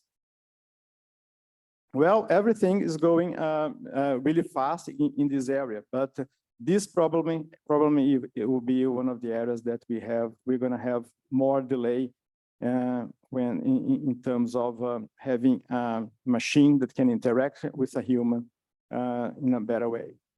Said that, for example, they develop in these laboratories some robots to interact with autistic kids. And in some cases, the autistic kids, they interact much better with the robot than with people. So it's a chance that you have to teach, for example, some strategies to the autistic kids using robots. Well, in psychiatry, this is a very recent review. You can get it on the barcode there, on the QR code, where several of these topics there, they already been done, and AI is being using all of them, like for neuroimaging, we are using games and applications to try to detect some symptoms in kids and adults, using AI to analyze laboratory and clinical data, analyzing social media, for example, for types for depression, for suicide, and other things. And also the passive data that you can collect with like the smartwatches and things like that. So AI is already built in all of those and being used already. The thing is, for these things being really useful, they have to be integrated, and we have to analyze them together in order to use them to change brain circuits, to identify people that are more susceptible to develop some brain disorder or psychiatric disorder, to separate them and then to treat them accordingly with a personalized treatment, which is the main goal of using all this. But it's not happening yet. So a model that would work would have to have all of this integrated in a big database, and where this information would be fed in, and this would be analyzed, compared to others, and we could get faster and better diagnosis and suggestions of treatment. But I'm not showing this slide because of that, but mainly because of this star that you can see there, that shows regulators and stakeholders. Because the regulators and stakeholders, they have to be aware of what's going on and have an opinion and a way to decide things in here. That's what I said about the research and responsible research and innovation back there. So here the patients, they have to have a saying. So the families, they have to have a saying, the scientists, and also the industry that would use it. Because if we don't have this dialogue, the chance that we are going to develop something that's not fair will be really high. So we can have, for example, an unscrupulous AI that would exacerbate social inequity in the health treatment instead of improving it. And there is a recent example. It was on the media. I don't know if you have seen it, but there was an algorithm used to select patients that would go to a kidney transplant. And in this algorithm, they included a correction for Black people, because they have a difference in the excretion of creatinine. And this correction was getting some Black people out of the line, because when it corrected, it would put them down as in the line to receive a kidney transplant. So they identified that, and now they changed the way they corrected. But it's a way that algorithms could do things that would be more harmful than good. Just one example. If you search the literature, there are others, other things like that. So we have to be vigilant, and for that, the whole society has to be monitoring these systems. So what we need in the end is to have an AI where we can build in some of the human feelings associated with decisions and that we humans do for the good. But how to do that? That's a question that we don't have an answer yet. But like 20 years ago, we would not imagine the level of how AI is now. But maybe in 20 years, we could have a robot with hope, empathy, and feelings of joy, and that could interview or could decide things related to health much more humanly than just crunching data and spitting it out. I'm going to invite you, especially the people that are in the computing science, to go through this Erickson's stages of psychosocial development. So I have a feeling that you're going to see the stage they start with the infancy, and he divided this in eight stages, where he highlights some of the developments that the child will have since they are really small, during their development in relation to the environment. I think we can fit several of the aspects of the development of AI inside the Ericsson stage of psychosocial development. I'm going to highlight them separately now so we can. So the first one is in the infancy period, where we have trust versus mistrust. The virtue here is hope. And if you have a maldevelopment here, so we have withdrawal. So the example here will be a secure environment provided by the caregiver with regular access to affection and food, so the kid would have a good development. Maybe this is when the early stages of AI, when it was confined to one computer, in just one computer without access to internet. And there was a computer scientist making really simple models. The stage 2 is the early childhood period, where you get autonomy versus shame. So the virtue here will be the will, and maldevelopment is compulsion. And an example here would the caregiver would promote self-sufficiency while maintaining a secure environment. So AI will be still confined to a few machines without access to any other system, but already having your initial results. So we come to the stage 3, the play age period, where we have initiative versus guilt. The virtue here is purpose, if you developed it well. So you find what you really are up to. And the maldevelopment would be inhibition. So things would just be bad and disappear at this stage. So here, the caregiver encourages, supports, and guides the child's own initiatives and interests. We come to stage 4, the school age period. We have industry versus inferiority. The virtue will be competence. So AI will be more and more competent to do what we want them to do instead of just models that run a computer without any sense. And if it maldevelops, we have inertia. So the example will be the reasonable expectations at school, at home, with praise for their accomplishments. I think that the rise of generative AI is probably around here, where generative AI refers to artificial intelligence that can generate novel content. They're not very good yet. I asked it to draw a Darth Vader as a Van Gogh. It's quite okay.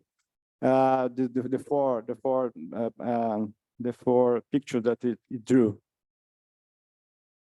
And also there are some AI appearing in the internet, and also some are already available that they can write text. So you start with a cue, and it completes your thought. One of them is called Lex, is not still available, but you give they claim that it learns from you and it can write in your style. So it learns your style and it can write like you write. So we come to stage 5, adolescence period, where we have fidelity or repudiation. It's the identity versus confusion. The stage 6 of development is young adult, where you have intimacy versus isolation. But the virtue is love, and the maldevelopment is distanciation. Maybe AI is not quite there yet. Maybe some hints of it appearing, where here you can form close friendships and long-term partnerships. Maybe some computer scientists are already in long-term partnerships with the AI models. But now we come to a very important stage, which is adulthood period, which is called generativity versus stagnation. The virtue here is care, and the maldevelopment is the reactivity. So why is it so important? Because it's at this stage where the engagement with the next generation improves. When people start thinking about parenting, coaching, and teaching the next generation, caring for how will be their world. So definitely AI is not right here, but it's a stage which is very, we should work a lot to reach this kind of level. And the other one is the last one, probably would be where we really want AI to be, which would be the old age period, but it's about integrity versus despair, where the virtue is wisdom. So maybe if AI develops wisdom and we have a artificial wisdom, we could have really all the good things that AI could bring to us, the full potential of it. So maybe what we really need is artificial wisdom for a generative society, which is a society that cares for the next generations, but artificial wisdom in a sense that will help us to achieve that in a way that is more associated with the humans. Maybe if we get that, we will avoid the catastrophic singularity that's being predicted by some, because artificial wisdom would help us to develop humans instead of destroying them. And with that, it's very simple if you look at this. So there are 5 steps to achieve well-being. But if you try to do every one of them to check if what we need to achieve every one of those things, it's really very complex in a worldwide. When we think about bringing this to the whole world, of course, some countries are very close to that, but to get that spread in all over the world for all human beings, we really will need some kind of intelligence apart from ours that will help us to get there. And I think that's it. I think the idea here was to provoke a bit with some thoughts. We are doing some work using AI to diagnose, for example, ADHD, autism, and other stuff. But I think we could talk about this in another time. Today was just to make you live here thinking about that. Thank you.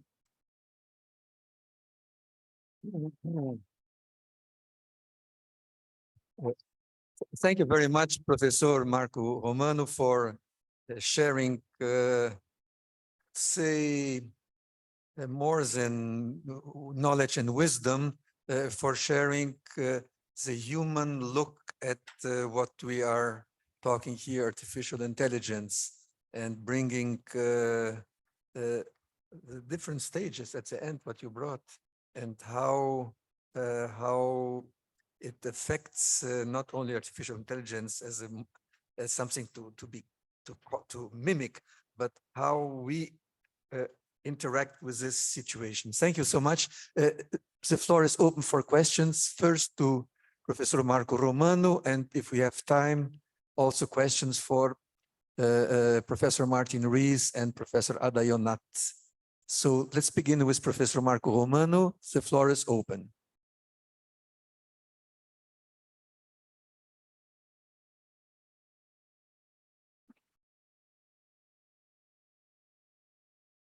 Any questions? Questions would be a good sign or a bad one. Let me see if there are virtual questions. No virtual questions for the moment. They are thinking. Yeah, no. So Hopefully. no, so may I pose a question? Okay.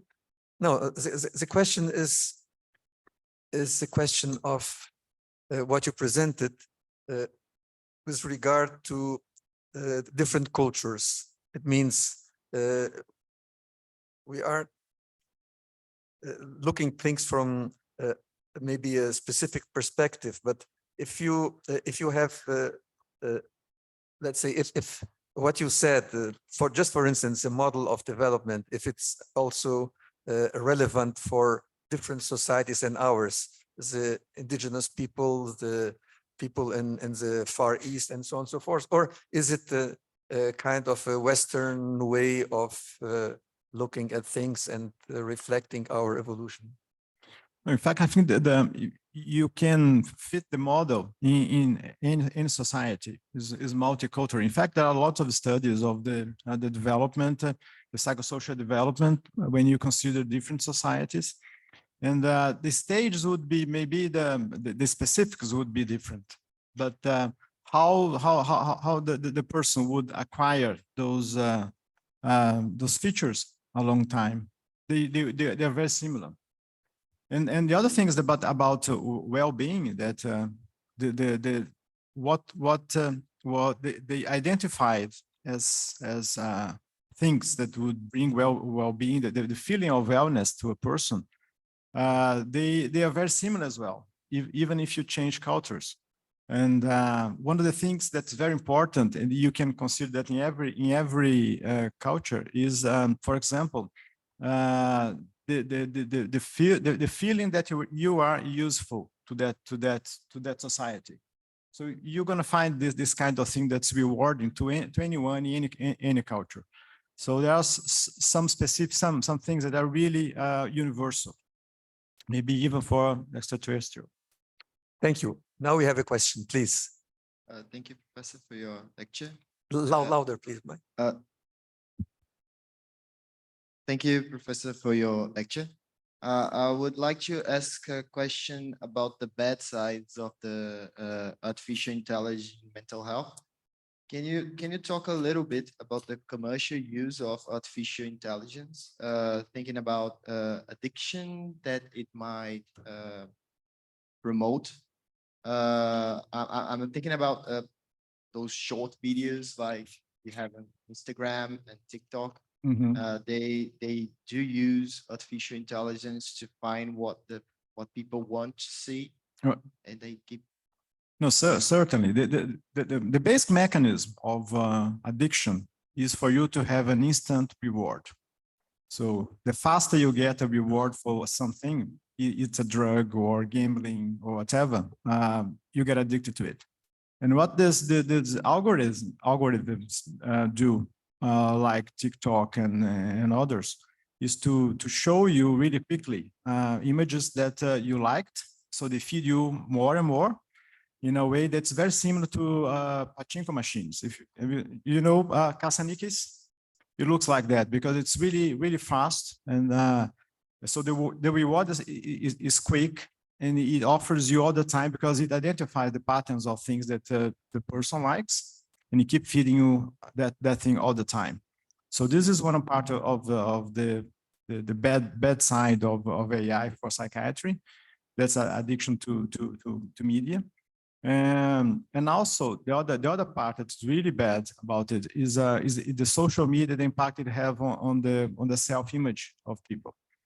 So this is something that we are fighting is with kids, for example, especially girls, and how the social media impacts on them by showing them only the ideal way to be, things like that.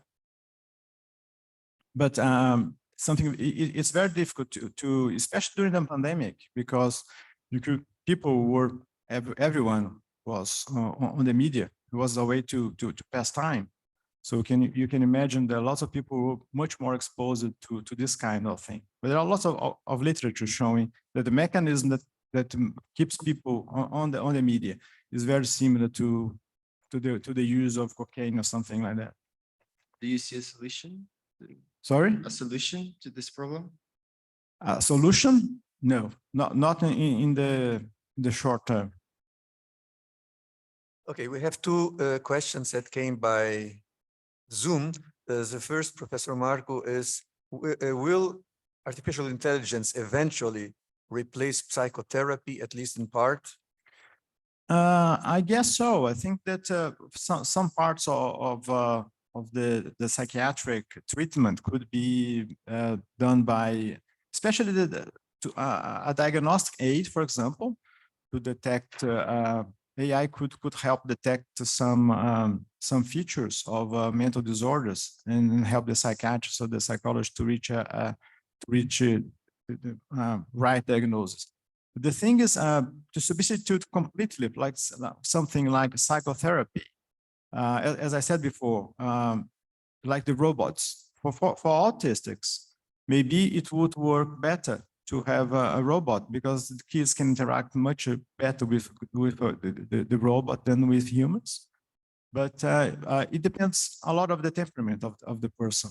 So some patients, they would like to have a direct contact with the psychotherapist. Some people, they don't like, for example, to have an online consultation, online appointment. They want to have face-to-face. Others, they are okay with that. But probably part of it could be done like exposition therapies for people with PTSD or OCD, things like that.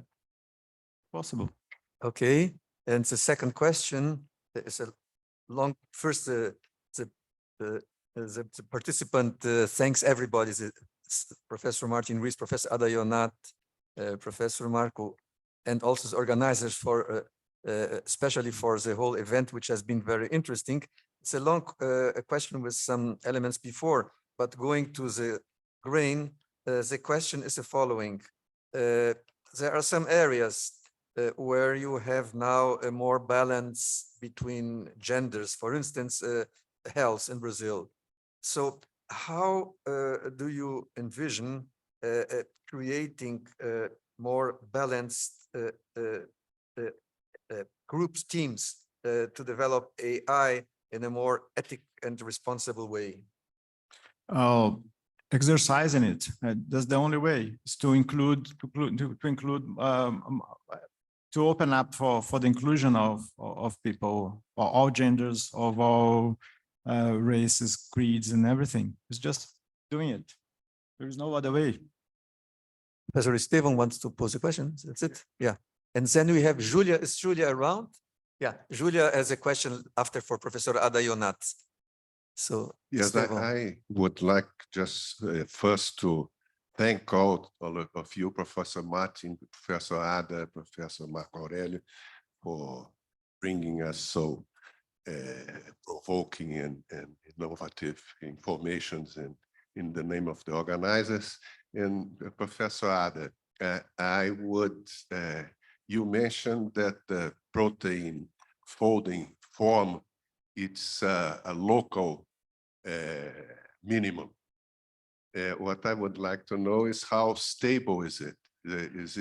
Would it be easy to perturb this equilibrium and to change it to another form?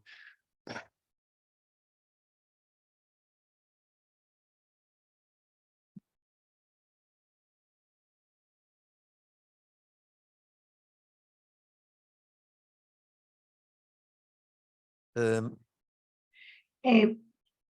didn't talk about minimum. This can be a consideration, and actually the natural proteins are at close to minimum or minimum, but I didn't put it at all into my consideration. I talked about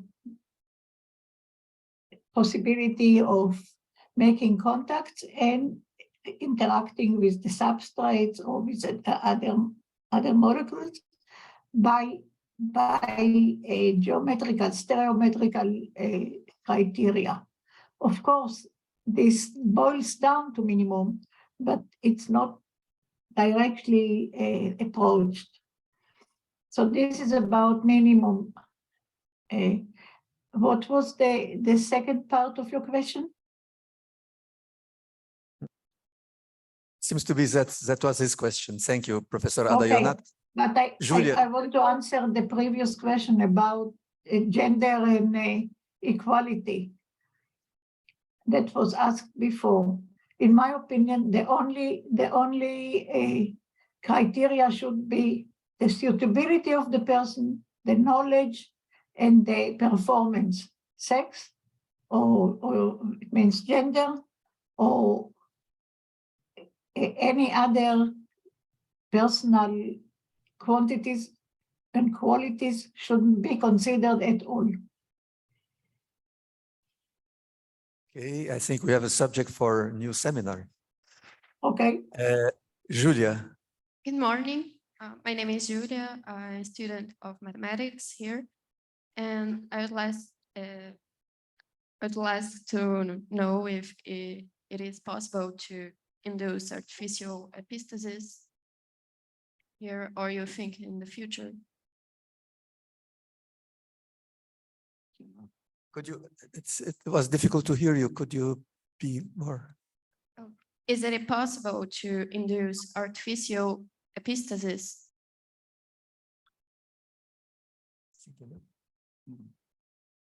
Well, is it for me? No, for Ada. Ah, okay. For me, I'm Yeah. sorry, I didn't understand what you want, what you're asking. Oh, sorry. I asked. Can you ask me in different words? What? Can you explain me, please, what is the question? Is it possible to induce artificial epistasis, like inhibit a gene?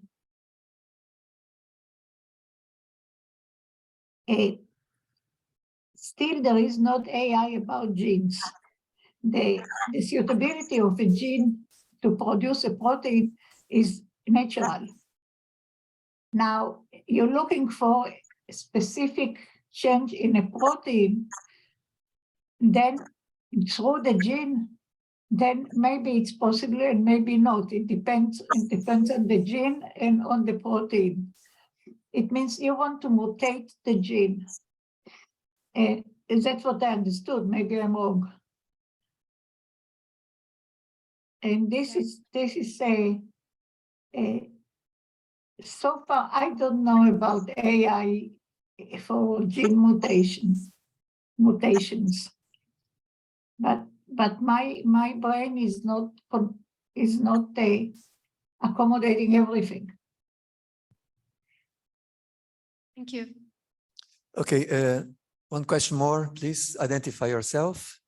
My name is Ana Rafaela. I'm a law student here in UFMG, and my question is for Professor Marco.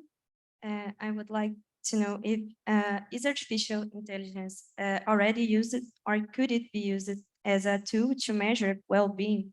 Would this be relevant, or is people's awareness of their well-being when answer questionnaires sufficient and more important than a physical goal? I think that the thing about AI that we could collect everything together, like with sensors. So just filling up a form, sometimes you don't get exactly the level of well-being of somebody. You can collect lots of vegetative data as well, like movement as well. So if you collect everything together, we would have a better measure. Even if the person, sometimes they don't know that their well-being is not so good.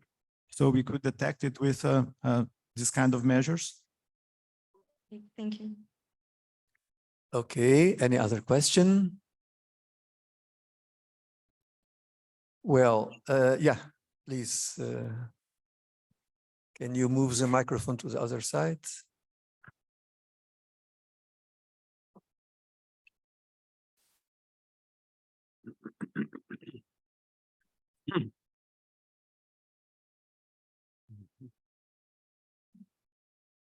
Thank you. My question is again for Ada. I have asked before if it would be possible to know the function of a protein, the human body. And by the question that she gave me, I kept thinking if it would be possible to have a model to represent like the human body itself, or that would be impossible. And for example, just like in the previous section that you explained, that there were comparing between those proteins, would be possible to compare like the result of a model that models a human body with the actual result of the human body could provide, or that would be something unachievable just because of the nature of the human body itself?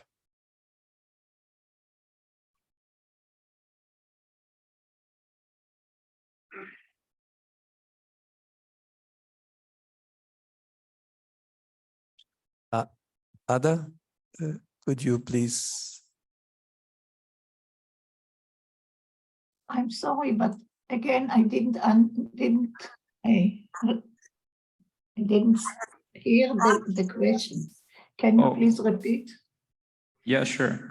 I previously asked you a question about if it would be possible to know the function of a protein in the human body, just knowing its structure. And you've told that you have certain ways to know what is this protein doing, but it would be impossible to know without tests, maybe in vitro or in vivo, of what this protein is doing. So my question is, if you see in the future, if there's any way of modeling the human body, of that is too complex to think about or to compare, like results from a AI model to Okay.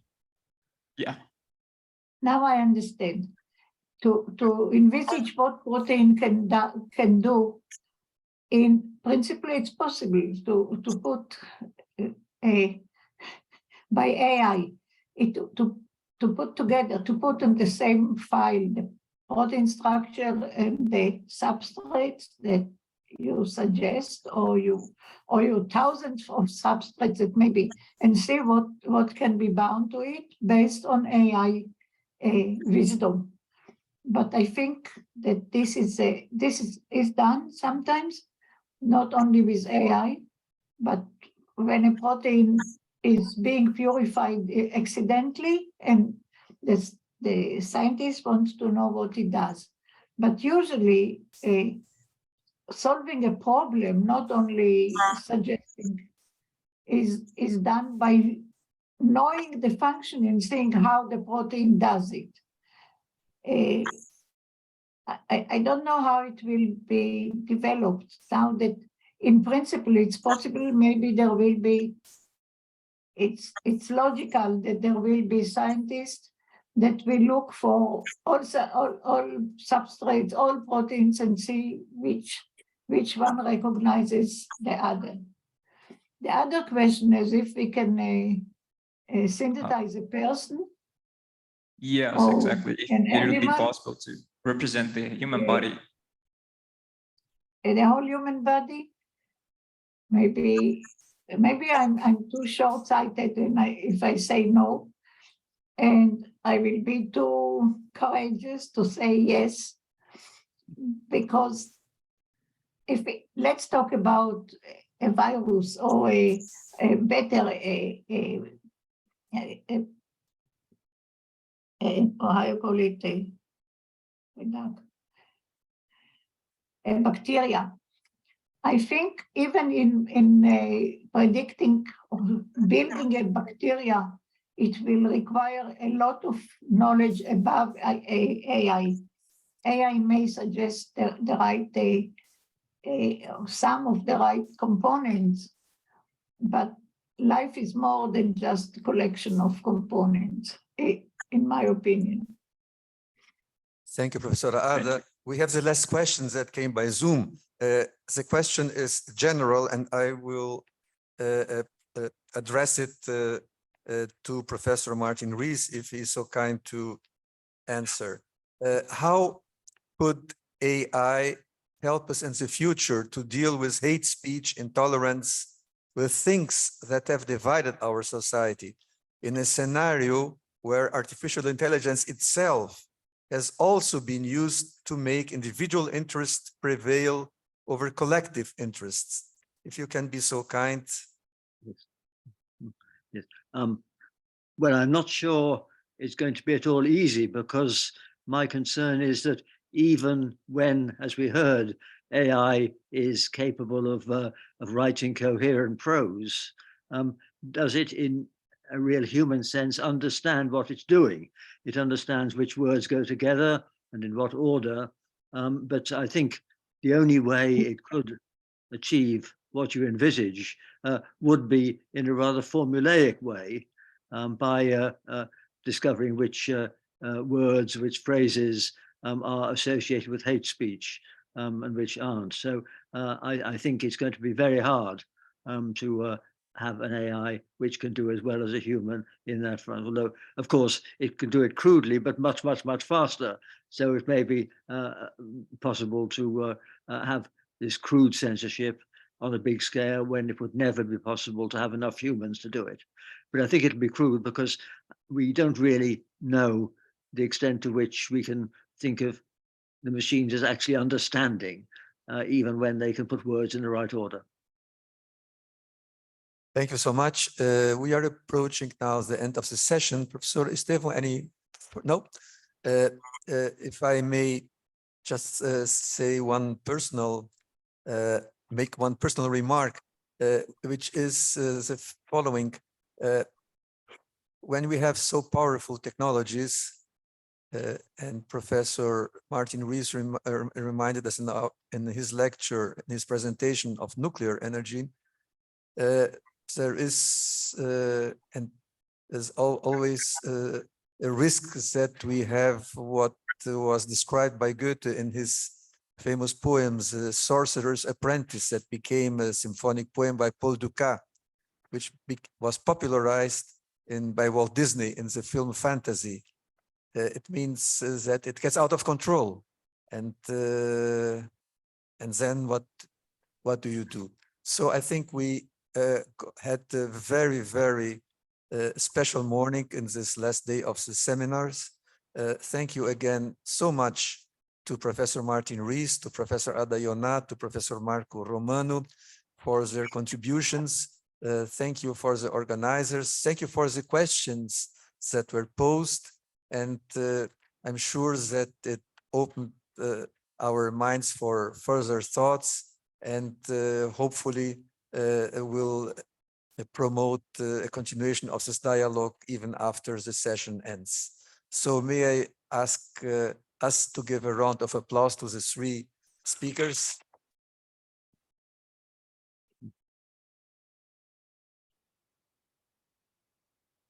Muito obrigado, professor Ari Pomsky, pela coordenação dos trabalhos nessa mesa. Muito bem, senhoras e senhores, mais uma vez obrigado também a todos que estão nos acompanhando virtualmente na nossa plataforma. Lembrando mais uma vez que os conteúdos das palestras ficarão disponíveis na plataforma durante 30 dias, ok? Vamos então para o nosso... Pois não, Reni. Estarão disponíveis, né, após o evento, durante 30 dias, para que vocês possam acessar algum conteúdo que perderam. Muito bem? Então, vamos para o almoço, retornaremos às 14h30 com o nosso Seminar Series.